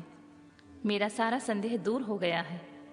मैंने शिव पार्वती के चरित्र को सुन लिया है और अब मेरा शरीर, मेरी पत्नी मैना, मेरे पुत्र पुत्री, रिद्धि सिद्धि तथा अन्य सारी वस्तुएं भगवान शिव की ही हैं, दूसरे किसी की नहीं। ब्रह्मा जी कहते हैं, नारद, ऐसा कहकर हिमालय ने अपनी पुत्री की ओर आदरपूर्वक देखा और उसे वस्त्र आभूषण से विभूषित करके ऋषियों की गोद में बिठा दिया। तत्पश्चात वे शैलराज पुनः प्रसन्न हो उन ऋषियों से बोले, यह भगवान रुद्र का भाग है, इसे मैं उन्हीं को दूंगा। ऐसा निश्चय कर लिया। ऋषि बोले, गिरिराज, भगवान शंकर तुम्हारे याचक हैं, तुम स्वयं उनके दाता हो और पार्वती देवी भिक्षा हैं। इससे उत्तम और क्या हो सकता है। हिमाचल, तुम समस्त पर्वतों के राजा, सबसे श्रेष्ठ और धन्य हो, अतः तुम्हारे शिखर की सामान्य गति है। तुम्हारे सभी शिखर सामान्य रूप से पवित्र एवं श्रेष्ठ हैं। ब्रह्मा जी कहते हैं, नारद, ऐसा कहकर निर्मल अंतःकरण वाले उन मुनियों ने गिरिराज कुमारी पार्वती को हाथ से छूकर आशीर्वाद दिया और कहा, शिवे, तुम भगवान शिव के लिए सुखदायिनी हो, तुम्हारा कल्याण होगा। जैसे शुक्ल पक्ष में चंद्रमा बढ़ते हैं, उसी प्रकार तुम्हारे गुणों की वृद्धि हो। ऐसा कहकर सब मुनियों ने गिरिराज को प्रसन्नता पूर्वक फल फूल दे विवाह के पक्के होने का दृढ़ विश्वास कर लिया। उस समय परम सती सम्मुखी अरुंधति ने प्रसन्नता पूर्वक भगवान शिव के गुणों का बखान करके मैना को लुभा लिया। तदनंतर गिरिराज हिमवान ने परम उत्तम मांगलिक लोकाचार्य का आश्रय ले हल्दी और कुमकुम से अपने दाढ़ी मूछ का मार्जन किया। तत्पश्चात चौथे दिन उत्तम लग्न का निश्चय कर परस्पर संतोष दे वे सप्तर्षि भगवान शिव के पास चले गए। वहां जाकर शिव को नमस्कार और विभिन्न सूक्तियों से उनका स्तवन करके वे वशिष्ठ आदि सब मुनि परमेश्वर शिव से बोले, देवादिदेव महादेव, परमेश्वर महाप्रभु, आप प्रेम पूर्वक हमारी बात सुने। आपके इन सेवकों ने जो कार्य किया है उसे जान लें। महेश्वर, हमने नाना प्रकार के सुंदर वचन और इतिहास सुनाकर गिरिराज और मेनका को समझा दिया है। गिरिराज ने आपके लिए पार्वती का वाग्दान कर दिया है। अब इसमें कोई ननुच बच नहीं है। अब आप अपने पार्षद और देवताओं के साथ उनके यहाँ विवाह के लिए जाइए। महादेव प्रभु, आप शीघ्र हिमालय के घर पधारिए और वेदोक्त रीति के अनुसार पार्वती का अपने लिए पारिग्रहण कीजिए। सप्तर्षियों का यह वचन सुनकर लोकाचार पारायण महेश्वर प्रसन्नचित हो हंसते हुए इस प्रकार बोले, महाभाग सप्तर्षियों, विवाह को तो ना मैंने कभी देखा है और ना ही सुना है। तुम लोगों ने पहले जैसे देखा हो उसके अनुसार विवाह की विशेष विधि का वर्णन करो।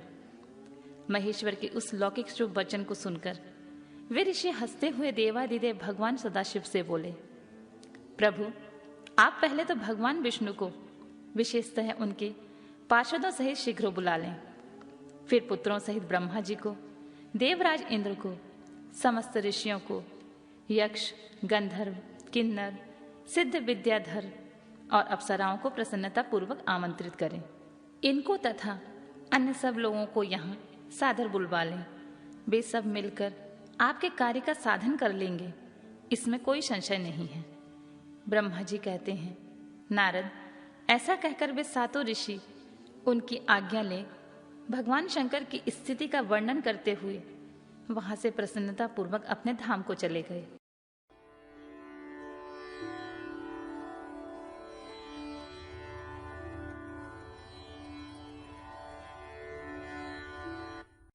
हिमवान का भगवान शिव के पास लग्न पत्रिका का भेजना, विवाह के लिए आवश्यक सामान जुटाना, मंगलाचार्य का आरंभ करना, उनका निमंत्रण पाकर पर्वतों और नदियों का दिव्य रूप में आना, पुरी की सजावट तथा विश्वकर्मा द्वारा दिव्य मंडप एवं देवताओं के निवास के लिए दिव्य लोकों का निर्माण करवाना। नारद जी ने पूछा, तात महाप्राज्ञ प्रभु, आप कृपा पूर्वक बताइए कि सप्तर्षियों के चले जाने पर हिमालय ने क्या किया। ब्रह्मा जी ने कहा, मुनीश्वर, अरुंधति सहित उन सप्तर्षियों के जाने पर हिमवान ने जो कार्य किया वह तुम्हें बता रहा हूं। सप्तर्षियों के जाने के बाद अपने मेरु आदि भाई बंधुओं को आमंत्रित करके पुत्र एवं पत्नी सहित महामनस्वी गिरिराज हिमवान बड़े हर्ष का अनुभव करने लगे। तदनंतर ऋषियों की आज्ञा के अनुसार हिमवान ने अपने पुरोहित गर्ग जी से बड़ी प्रसन्नता के साथ लग्न पत्रिका लिखवाई। उस पत्रिका को उन्होंने भगवान शिव के पास भेजा। पर्वतराज के बहुत से आत्मीय जन प्रसन्न मन से नाना प्रकार की सामग्रियां लेकर वहां गए। कैलाश पर भगवान शिव के समीप पहुंचकर उन लोगों ने शिव को तिलक लगाया और लग्न पत्र उनके हाथ में दिया। वहां भगवान शिव ने उन सबका यथायोग्य विशेष सत्कार किया। फिर वे सब लोग प्रसन्नचित्त हो शैलराज के पास लौट आए। महेश्वर के द्वारा विशेष सम्मानित होकर बड़े हर्ष के साथ लौटे हुए उन लोगों को देखकर हिमवान के हृदय में अत्यंत हर्ष हुआ। तत्पश्चात आनंदित हो शैलराज ने नाना देशों में रहने वाले तथा अपने बांधुओं को लिखित निमंत्रण भेजा, जो उन सबको सुख देने वाला था। इसके बाद वे बड़े आदर और उत्साह के साथ उत्तम अन्य और नाना प्रकार के विवाहोचित सामग्रियों का संग्रह करने लगे। उन्होंने चावल, गुड़, शक्कर, आटा, दूध, दही, घी, मिठाई, नमकीन पदार्थ, मक्खन, पकवान, महान स्वादिष्ट रस और नाना प्रकार के व्यंजन इतने अधिक एकत्र किए कि सूखे पदार्थों के पहाड़ खड़े हो गए और द्रव्य पदार्थों की बावड़ियां बन गईं। शिव के पार्षदों और देवताओं के लिए हितकर नाना प्रकार की वस्तुएं, भांति भांति के बहुमूल्य रत्न, आग में तपाकर शुद्ध किए हुए सुवर्ण, रजत और विभिन्न प्रकार के मणि रत्न, इनका तथा अन्य उपयोगी द्रव्यों का विधि पूर्वक संग्रह करके गिरिराज ने मंगलकारी दिन में मांगलिक कृत्य करना आरंभ किया।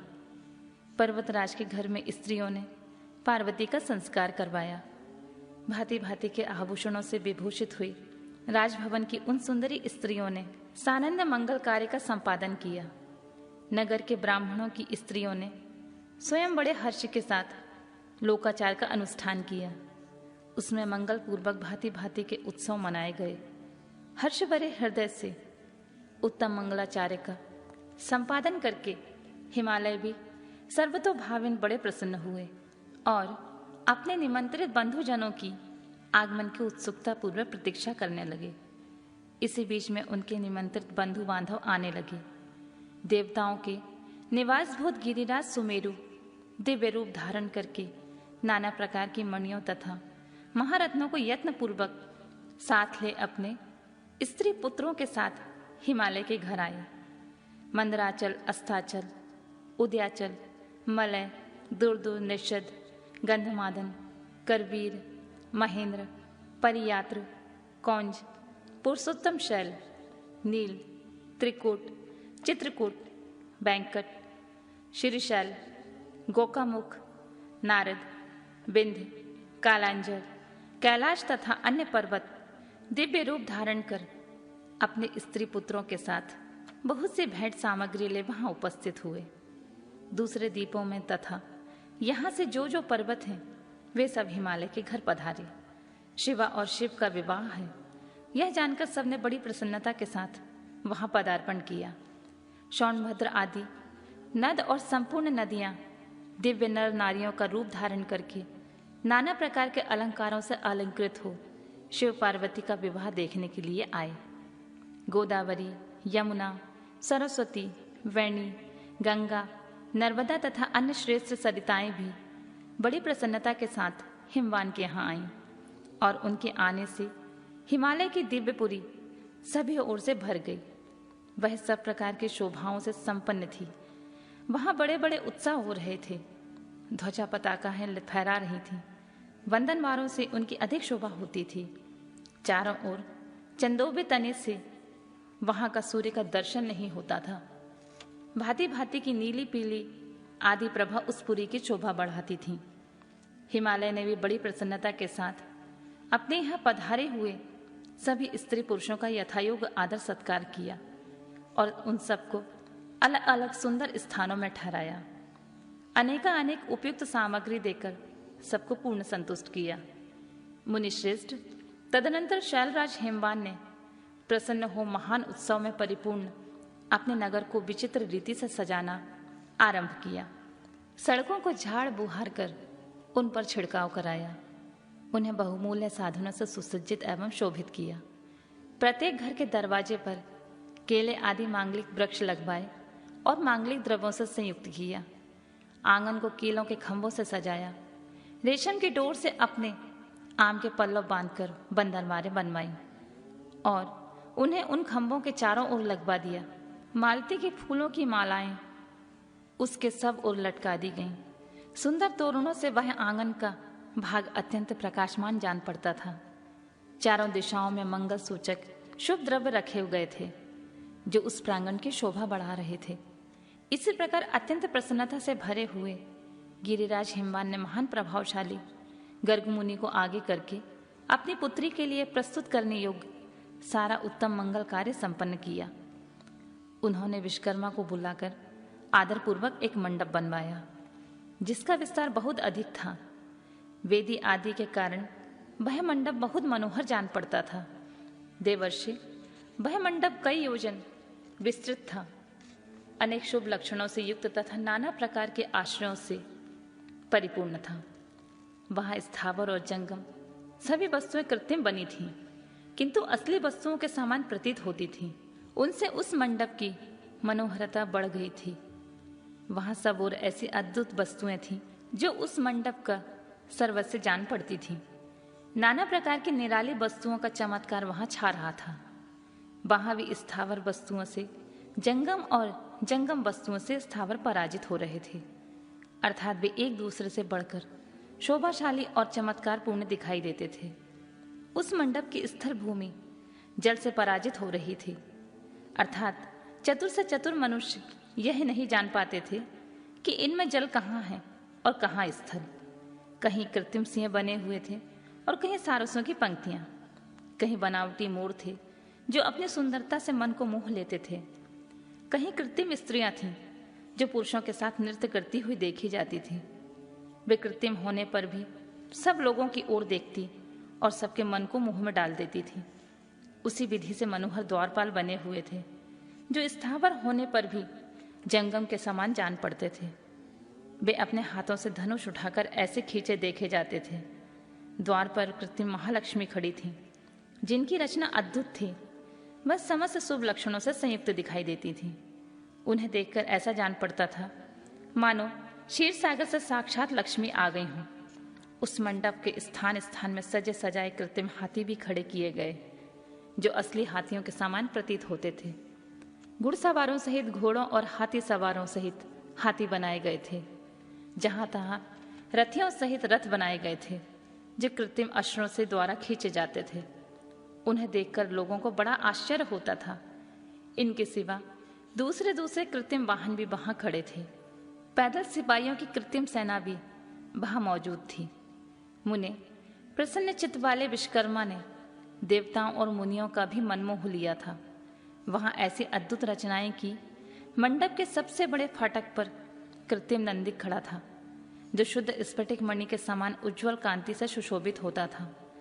भगवान शिव के वाहन नंदी की जैसी आकृति है, ठीक वैसा ही वह भी था। उस कृत्रिम नंदी के ऊपर रत्न विभूषित महादिव्य पुष्पक शोभा पाता था जो पल्लवों तथा श्वेत चामरों से सजाया गया था। उसके वाम पार्श्व में 2 कृत्रिम हाथी खड़े थे जिनका रंग विशुद्ध केसर के समान था। वे 4 दांत वाले बनाए गए थे और 60 वर्ष के पाठों के समान दिखते थे। वे परस्पर स्नेह करते से प्रतीत होते थे। उनमें बड़ी चमक थी। इसी प्रकार सूर्य के समान अत्यंत प्रकाशमान 2 दिव्य अश्व भी विश्वकर्मा ने बनाए थे जो चमर से अलंकृत एवं दिव्य आभूषणों से विभूषित थे। श्रेष्ठ रत्नमय आभूषणों से संपन्न कवचधारी लोकापाल तथा संपूर्ण देवता भी वहां विश्वकर्मा द्वारा रचे गए थे जो ठीक उन्हीं लोकपालों और देवताओं से मिलते जुलते थे। इसी तरह भृगु आदि समस्त तपोधन, ऋषि, अन्यान, उपदेवता और सिद्ध भी उनके द्वारा वहां निर्मित हुए थे। गरुड़ आदि समस्त पार्षदों से युक्त भगवान विष्णु का कृत्रिम विग्रह भी विश्वकर्मा ने बनाया था जिसका स्वरूप साक्षात श्री हरि के समान ही आश्चर्यजनक था। नारद, उसी प्रकार पुत्रों, वेदों और सिद्धों से घिरे हुए मुझ ब्रह्मा की भी प्रतिमा वहां बनाई गई थी जो मेरे समान ही वैदिक सूत्रों का पाठ कर रही थी। ऐरावत हाथी पर चढ़े हुए देवराज इंद्र भी वहां दल बदल के साथ खड़े थे। वे भी कृत्रिम ही बनाए गए थे और परिपूर्ण चंद्रमा के समान प्रकाशित होते थे। देवर्षि, बहुत कहने से क्या लाभ। हिमाचल से प्रेरित हुए विश्वकर्मा ने वहां शीघ्र ही संपूर्ण देव समाज के कृत्रिम विग्रहों का निर्माण कर लिया था। इस प्रकार उन्होंने दिव्य मंडप की रचना की थी। वह मंडप अनेक आश्रयों से युक्त महान तथा देवताओं को भी मोह लेने वाला था। तदनंतर गिरिराज हिमवान की आज्ञा से परम बुद्धिमान विश्वकर्मा ने देवता आदि के निवास के लिए उनके कृत्रिम लोकों का भी यत्नपूर्वक निर्माण किया। उन्हीं लोकों में उन्होंने उन देवताओं के लिए अत्यंत तेजस्वी, परम अद्भुत और सुखदायक बड़े बड़े दिव्य सिंहासनों की रचना की। इसी तरह उन्होंने मुझ स्वयंभू ब्रह्मा के निवास के लिए क्षण भर में अद्भुत सत्यलोकों की रचना कर डाली, जो उत्तम दीप्ति से उद्दीप्त हो रहा था। साथ ही भगवान विष्णु के लिए भी क्षण भर में दूसरे दिव्य वैकुंठ धाम का निर्माण कर दिया, जो परम उज्जवल तथा नाना प्रकार के आश्चर्यों से परिपूर्ण था। इसी तरह विश्वकर्मा ने देवराज इंद्र के लिए भी दिव्य, अद्भुत और उत्तम तथा समस्त ऐश्वर्यों से संपूर्ण ग्रह की रचना की। अन्य लोकपालों के लिए भी उन्होंने प्रसन्नता पूर्वक बड़े सुंदर, दिव्य, अद्भुत एवं बड़े बड़े भवन बनाए। फिर क्रमशः समस्त देवताओं के लिए भी विचित्र ग्रहों का निर्माण किया। परम बुद्धिमान विश्वकर्मा को भगवान शंकर का महान वर प्राप्त था, इसीलिए उन्होंने शिव के संतोष के लिए क्षण भर में इन सब वस्तुओं की रचना कर डाली। तदनंतर उसी प्रकार भगवान शंकर के लिए भी उन्होंने एक शोभाशाली ग्रह का निर्माण किया, जो शिव के चिन्ह से युक्त तथा शिव लोकवर्ती दिव्य भवन के समान ही अनुपम था। श्रेष्ठ देवताओं ने उनकी भूरी भूरी प्रशंसा की थी। वह परम उज्ज्वल, महान प्रभु पुंज से उद्दासित, उत्तम तथा अद्भुत था। विश्वकर्मा ने भगवान शिव की प्रसन्नता के लिए वहां ऐसी अद्भुत रचना की थी, जो परम उज्ज्वल होने के साथ ही साक्षात महादेव जी को भी आश्चर्य में डालने वाली थी। इस प्रकार यह सारा लौकिक व्यवहार करके हिमाचल बड़ी प्रसन्नता के साथ भगवान शंभु के शुभ आगमन की प्रतीक्षा करने लगे। देवर्षि, हिमालय का यह सारा आनंददायक वृतांत मैंने तुमसे कह सुनाया। अब और क्या सुनना चाहते हो?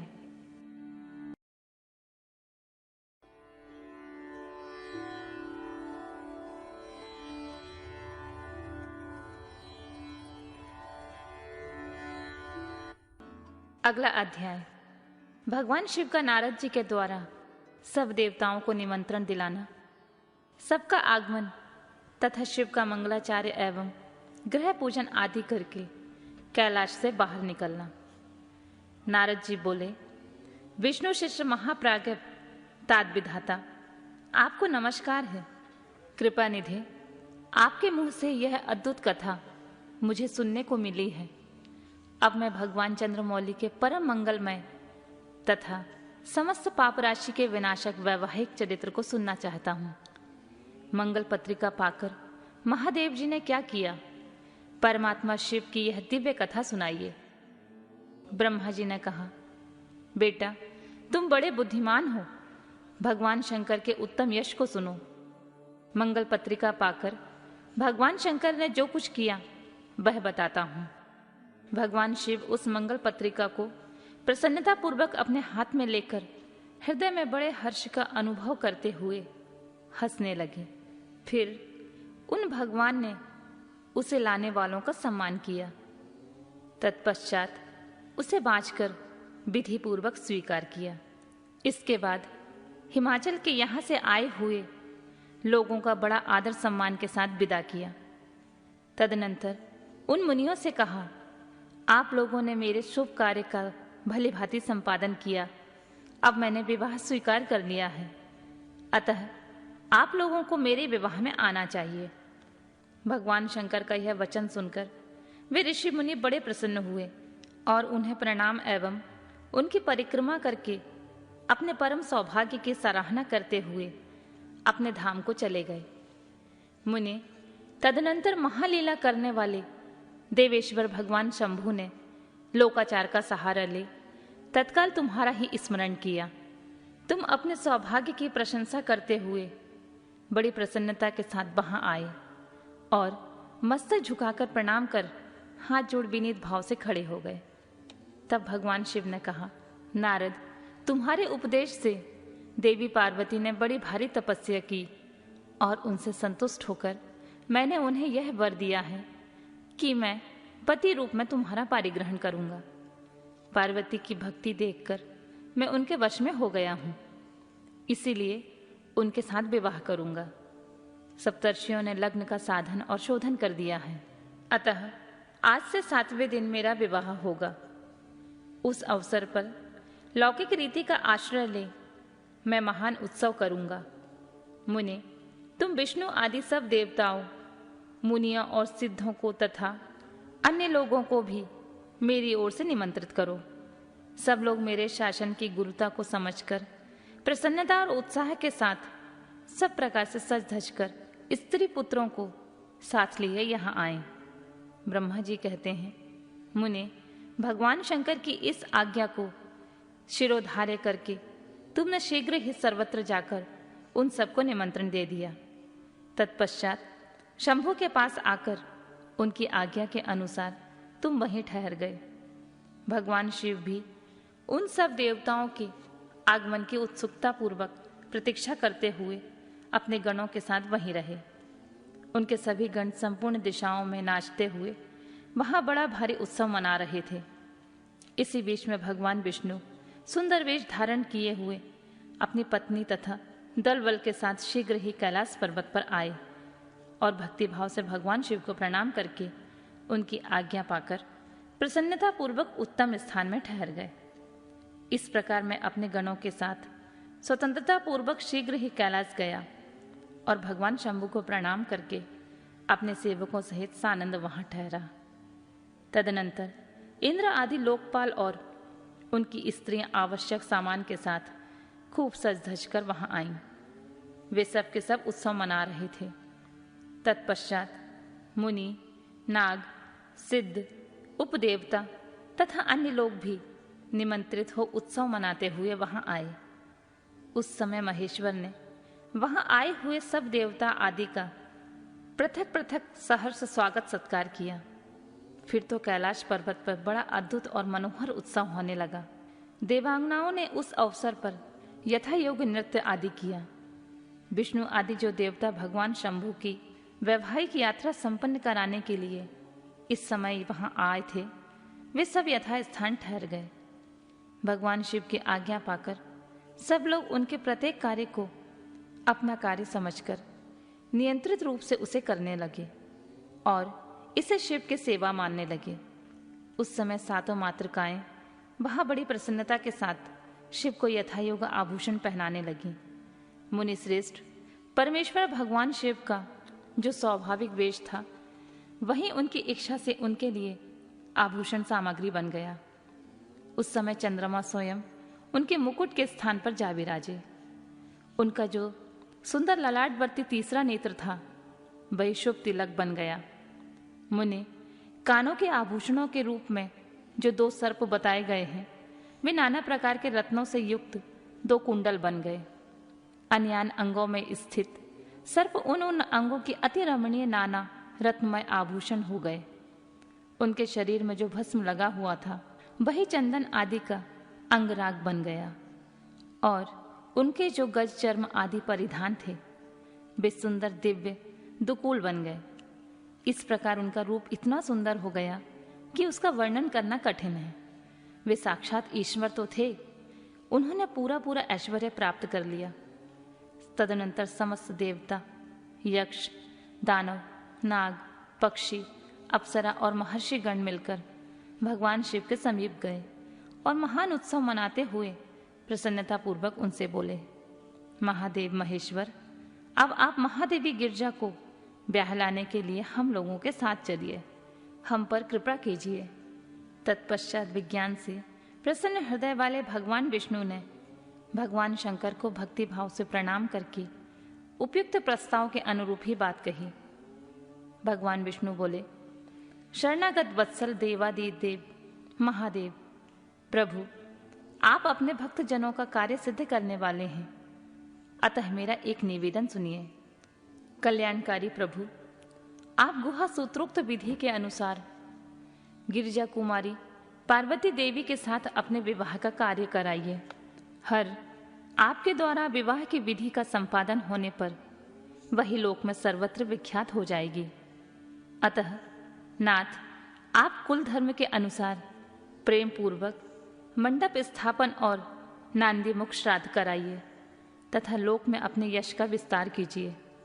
ब्रह्मा जी कहते हैं, नारद, भगवान विष्णु के ऐसा कहने पर लोकाचार परायण परमेश्वर शंभु ने विधि पूर्वक सब कार्य किया। उन्होंने सारा अभ्योदिक कार्य कराने के लिए मुझको ही अधिकार दे दिया। अतः वहां मुनियों के साथ ले मैंने आदर और प्रसन्नता के साथ सब कार्य संपन्न किया। महामुनि, उस समय कश्यप, अत्रि, वशिष्ठ, गौतम, भागुरी, गुरी, कंड, बृहस्पति, शक्ति, जमदग्नि, पराशर, मार्केंड्य, शिलापाक, अरुणपाल, अकृश्रम, अगस्त, च्यवन, गर्ग, शिलाद, ददीची, उपमन्यु, भरद्वाज, अकृतवर्ण, पिपलाद, कुशिक, कौत्य तथा शिष्यों सहित व्यास, ये और दूसरे बहुत से ऋषि जो भगवान शिव के समीप आए थे, मेरी प्रेरणा से विधि पूर्वक वहां अभ्युदायिक कर्म कराने लगे। वे सब के सब वेदों से पारंगत विद्वान थे। अतः वेदोक्त विधि से वैवाहिक मंगलाचार्य करके ऋग्वेद, यजुर्वेद और सामवेद के विविध उत्तम सूक्तों द्वारा महेश्वर की रक्षा करने लगे। उन सब ऋषियों ने बड़ी प्रसन्नता के साथ बहुत से मंगल कार्य कराए। मेरी और शंभु की प्रेरणा से उन्होंने विघ्नों की शांति के लिए प्रीतिपूर्वक ग्रहों का समस्त मंडलवर्ती देवताओं का पूजन किया। वह सब लौकिक वैदिक कर्म यथोचित रीति से करके भगवान शिव बहुत प्रसन्न हुए और उन्होंने प्रसन्नता पूर्वक ब्राह्मणों को प्रणाम किया। तदनंतर वे सर्वेश्वर महादेव देवताओं और ब्राह्मणों को आगे करके उस गिरिश्रेष्ठ कैलाश से हर्षपूर्वक निकले। कैलाश से बाहर जाकर देवताओं और ब्राह्मणों के साथ भगवान शंभु, जो नाना प्रकार की लीलाएं करने वाले हैं, सानंद खड़े हो गए। उस समय वहां महेश्वर के संतोष के लिए देवता आदि ने मिलकर बहुत बड़ा उत्सव मनाया। बाजे गाजे तथा गान और नृत्य हुए।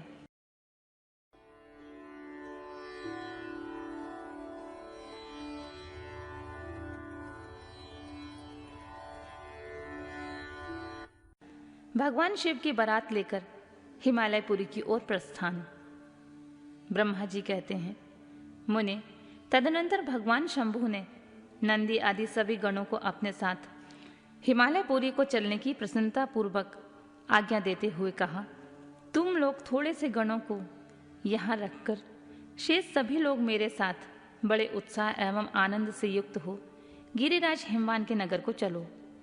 फिर तो भगवान की आज्ञा पाकर गणेश्वर, शंखकर्ण, केकराक्ष, विकृत, विशाख, पारिजात, विकृतानन, दुदुम्ब, कपाल, संदरातक, कुंदुक, कुंडक, विष्टभ, पिपल, सनादक, आवेशन, कुंड, पर्वतक, चंद्रातापन, काल, कालक, महाकाल, अग्रिक, अग्निमुख, आदित्य मूर्धा, धनावा, सनाह, कुमुन अमोद, कोकिल, सुमंत्र, काकपादुदर, संतानक, मधुपिंग, कोकिल, पूर्णभद्र, नील, चतुर्वकृत, कर्ण, आहिरोमक, अज्जबाक्ष, सतमन्यु, मेघमन्यु, काष्टागूढ़, विरूपाक्ष, सुकेश, वृषभ, सनातन, तालकेतु, षंडमुख, चैत्र, स्वयं प्रभु, लकुलीश, लोकांतक, दीप्तात्मा, दैत्यांतक, भृंगिरिटी, देवदेव प्रिय, अशनि, भानुक, प्रमथ तथा वीरभद्र अपने असंख्य कोटि कोटि गणों तथा भूतों को साथ लेकर चले। नंदी आदि गणराज असंख्य गणों से घिरे चले तथा क्षेत्रपाल और भैरवी कोटि कोटि गणों को लेकर उत्सव मनाते हुए प्रेम और उत्साह के साथ चल पड़े। वे सब सहस्र हाथियों से युक्त थे, सिर पर जटा का मुकुट धारण किए हुए थे। उन सब के मस्तक पर चंद्रमा और गले में नील चिन्ह थे। वे सब के सप्त नेत्रधारी थे। उन सब ने रुद्राक्ष के आभूषण पहन रखे थे। सभी उत्तम भस्म धारण किए हुए थे और हार, कुंडल, केयूर तथा मुकुट आदि से अलंकृत थे। इस प्रकार देवताओं तथा दूसरे दूसरे गणों को साथ ले भगवान शंकर अपने विवाह के लिए हिमवान के नगर की ओर चले। चंडी देवी रुद्रदेव की बहन बनकर खूब उत्सव मनाती हुई बड़ी प्रसन्नता के साथ वहां आ पहुंची। वे शत्रुओं को अत्यंत भय देने वाली थीं। उन्होंने सांपों के आभूषणों से अपने को विभूषित कर रखा था। उनका वाहन प्रेत था। वे उसी पर आरूढ़ हो अपने माथे पर एक सोने का भरा हुआ कलश लिए चल रही थीं। वह कलश महान प्रभा पुंज से प्रकाशित हो रहा था। मुने वहां करोड़ों दिव्य भूतगण शोभा पाते थे, जिनका रूप विकराल था। उनके रूप रंग भी अनेकों अनेक प्रकार के थे। उस समय डमरुओं की डिम डिम घोष से, भेरियों की गड़गड़ाहट से और शंखों के गंभीर नाद से तीनों लोग गूंज उठे थे। दुधुम्बियों की ध्वनि से महान कोलाहल हो रहा था। वह जगत को मंगल करता हुआ अमंगल का नाश करता था। देवता लोग शिव गणों के पीछे होकर बड़ी उत्सुकता के साथ बारात का अनुसरण करते थे। संपूर्ण सिद्ध और लोकपाल आदि भी देवताओं के साथ थे। देव मंडली के मध्य भाग में गरुड़ के आसन पर बैठकर लक्ष्मीपति भगवान विष्णु चल रहे थे। मुने उनके ऊपर महान छत्र तना हुआ था, जो उनकी शोभा बढ़ाता था। उस पर चमर डुलाए जा रहे थे। वे अपने गणों से घिरे हुए थे। उनके शोभाशाली पार्षदों ने उन्हें अपने ढंग से आभूषण आदि के द्वारा विभूषित किया था। इसी प्रकार मैं भी मूर्तिमान वेद शास्त्रों, पुराणों, आगमों, सनकादि महासिद्धों, प्रजापतियों, पुत्रों तथा अन्यान्य परिजनों के साथ मार्ग में चलता हुआ बड़ी शोभा पा रहा था और शिव की सेवा में तत्पर था। देवराज इंद्र भी नाना प्रकार के आभूषणों से विभूषित हो ऐरावत हाथी पर आरूढ़ होकर वे अपनी सेना के बीच चलते हुए अत्यंत सुशोभित हो रहे थे। उस समय बारात के साथ यात्रा करते हुए बहुत से ऋषि भी अपने तेज से प्रकाशित हो रहे थे। वे शिव जी का विवाह देखने के लिए बहुत उत्कंठित थे। शाकिनी, यातुधान, बेताल, ब्रह्म राक्षस, भूत, प्रेत, पिशाच, प्रमथ आदि गण, तुम्बुरु, नारद, हाहा और हुहु आदि श्रेष्ठ गंधर्व तथा किन्नर भी बड़े हर्ष से भरकर बाजा बजाते हुए चले। संपूर्ण जगत माताएं, सारे देव कन्याएं, गायत्री, सावित्री, लक्ष्मी और अन्य देवांगनाएं, ये सभी दूसरी देव पत्नियां जो संपूर्ण जगत की माताएं हैं, शंकर जी का विवाह है, यही सोचकर बड़ी प्रसन्नता के साथ उसमें सम्मिलित होने के लिए गईं। वेदों, शास्त्रों, सिद्धों और महर्षियों द्वारा जो साक्षात धर्म का स्वरूप कहा गया है तथा जिनकी अंग कांति शुद्ध स्फटिक के समान उज्जवल है, वह सर्वांग सुंदर वृषभ भगवान शिव का वाहन है। धर्म वत्सल महादेव जी उस वृषभ पर आरूढ़ होकर सबके साथ यात्रा करते हुए बड़ी शोभा पा रहे थे।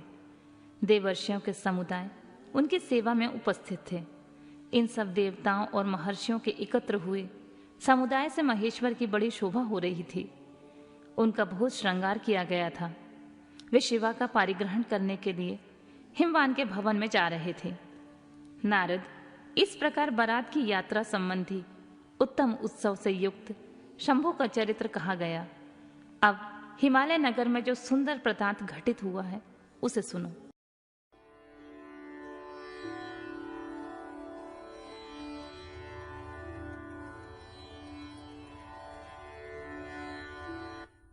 हिमवान द्वारा शिव की बारात की अगवानी तथा सबका अभिनंदन एवं वंदन।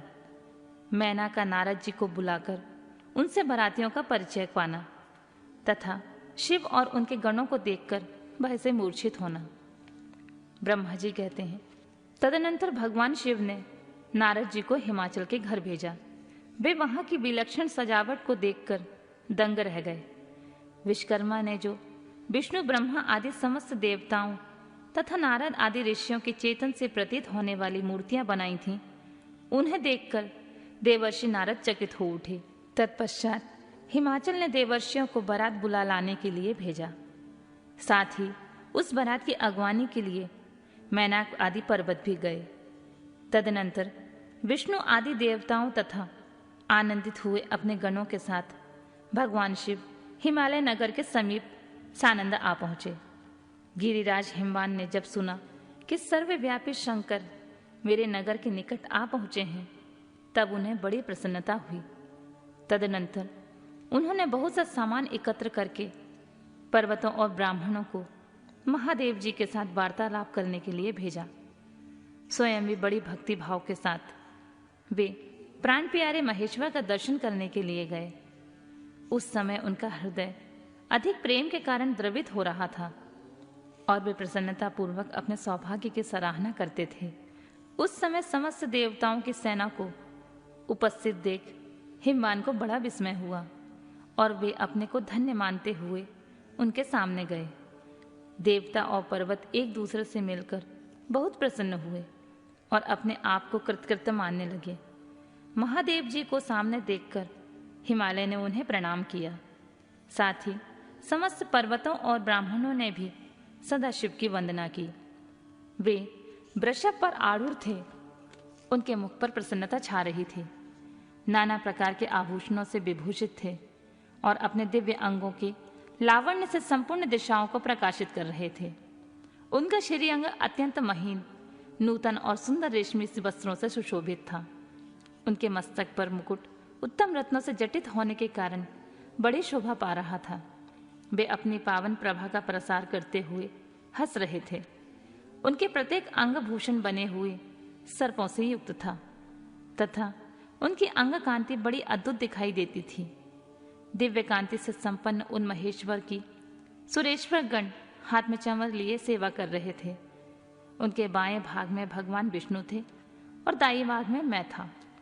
पीछे देवराज इंद्र थे और अन्य देवता आदि भी पीछे तथा अगल बगल में विद्यमान थे। नाना प्रकार के देवता आदि उन लोक कल्याणकारी भगवान शिव की स्तुति करते जाते थे।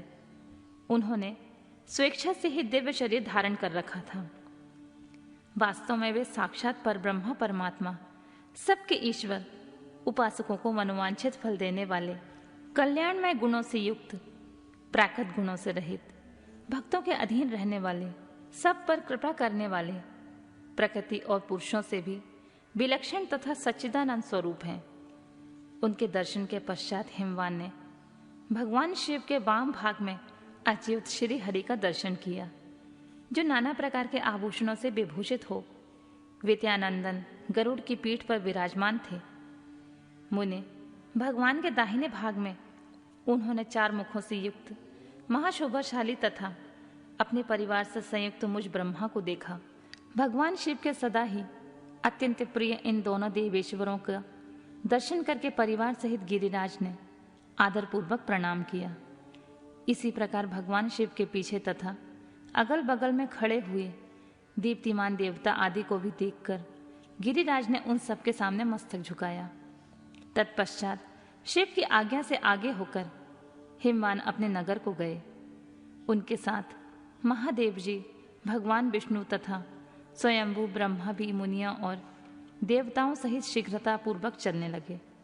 मुने उस अवसर पर मेनका के मन में भगवान शिव के दर्शन करने की इच्छा हुई, इसलिए उन्होंने तुमको बुलवाया। उस समय भगवान शिव से प्रेरित होकर उनका हार्दिक अभिप्राय पूर्ण करने की इच्छा से तुम वहां गए। मैना तुम्हें प्रणाम करके बोली, मुने गिरजा के होने वाले पति को पहले मैं देखूंगी। शिव का कैसा रूप है जिसके लिए मेरी बेटी ने ऐसी उत्कृष्ट तपस्या की है। तात उस समय भगवान शिव भी मैना के भीतर के अहंकार को जानकर श्री विष्णु और मुझसे अद्भुत लीला करते हुए बोले। शिव ने कहा, तात आप दोनों मेरी आज्ञा से देवताओं सहित अलग अलग होकर गिरिराज के द्वार पर चलिए, हम पीछे से आएंगे। यह सुनकर भगवान श्री हरि ने सब देवताओं को बुलाकर वैसा करने के लिए कहा। शिव के चिंतन में तत्पर रहने वाले समस्त देवताओं ने शीघ्र ही वैसी व्यवस्था करके उत्सुकता पूर्वक वहां से पृथक पृथक यात्रा की। मुने मैना अपने मकान के सबसे ऊपरी भवन में तुम्हारे साथ खड़ी थी। उस समय भगवान विश्वेश्वर ने अपने को ऐसी वेशभूषा में दिखाया जिससे मैना के हृदय को ठेस पहुंचे।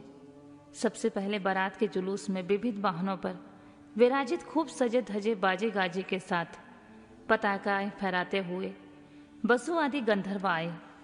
फिर मणिग्रीवादी यक्ष, तदनंतर क्रम से यमराज, निश्रुति, वरुण, वायु, कुबेर, ईशान, देवराज इंद्र, चंद्रमा, सूर्य, भृगु आदि मुनीश्वर तथा ब्रह्मा आए।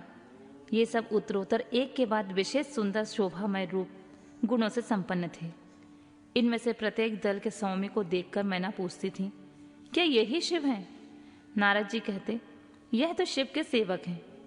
मैना सुनकर बड़ी प्रसन्न होती और हर्ष में भरकर मन ही मन कहती, ये उनके सेवक जब इतने सुंदर हैं तो इनके स्वामी शिव तो पता नहीं कितने सुंदर होंगे। इसी बीच में वहां भगवान विष्णु पधारे। वे संपूर्ण शोभा से संपन्न श्रीमान, नूतन जलधर के समान श्याम तथा 4 भुजाओं से संयुक्त थे। उनका लावण्य करोड़ों कंदर्पों से लज्जित कर रहा था। वे पीतांबर धारण करके अपने सहज प्रभा से प्रकाशित हो रहे थे। उनके सुंदर नेत्र प्रफुल्ल कमल की शोभा को छीन लेते थे। उनकी आकृति से शांति बरस रही थी। पक्षीराज गरुड़ उनके वाहन थे। शंख चक्र आदि लक्षणों से युक्त मुकुट आदि से विभूषित वक्ष स्थल में श्रीवत्स का चिन्ह धारण किए हुए थे।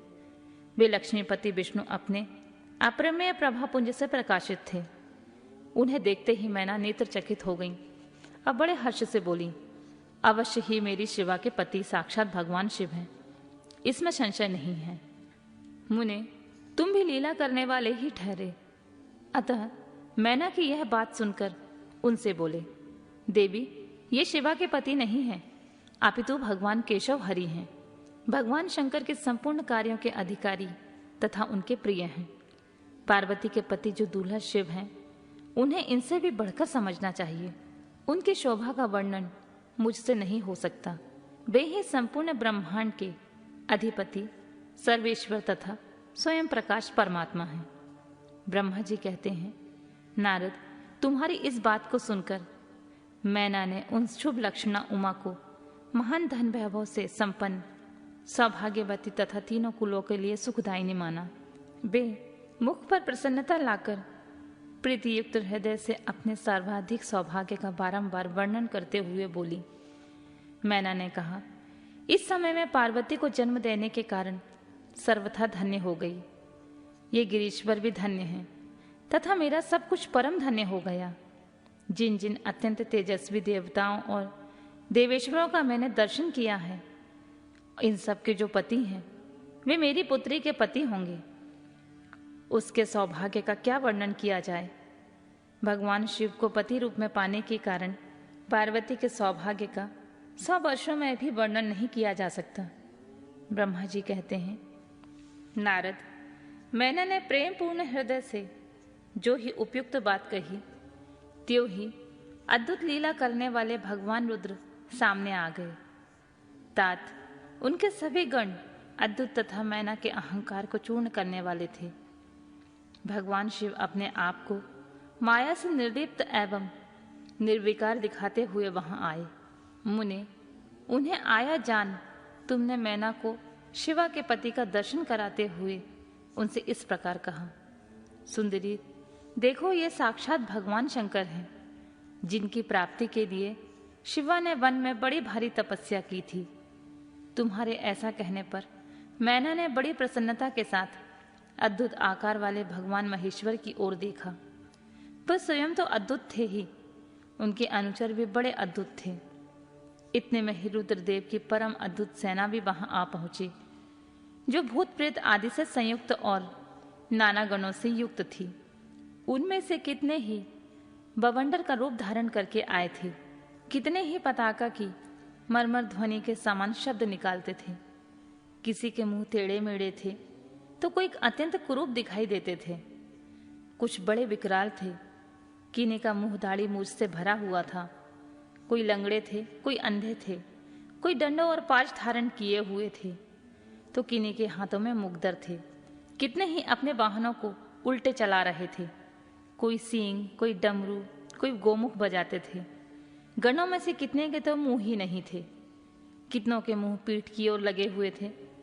बहुत के बहुतेरे मुख थे। इसी तरह कोई बिना हाथ के थे, किन्हीं के हाथ उल्टे लग रहे थे और कितनों के बहुत से हाथ थे। कितने ही नेत्रहीन थे, किन्हीं के बहुत से नेत्र थे, किन्हीं के सिर ही नहीं थे, किन्हीं के बाल बहुत खराब थे, किन्हीं के कान ही नहीं थे और किन्हीं के कान बहुत से थे। इसी तरह गण नाना प्रकार की वेशभूषा धारण किए हुए थे। तात वे विकृत आकार वाले अनेक प्रबल गण और बड़े भयंकर वीर थे। उनकी कोई संख्या नहीं थी। मुने, तुमने उंगली द्वारा रुद्रगणों को दिखाते हुए मैना से कहा, बरानने, तुम पहले भगवान हर के सेवकों को देखो, फिर उनका भी दर्शन करना।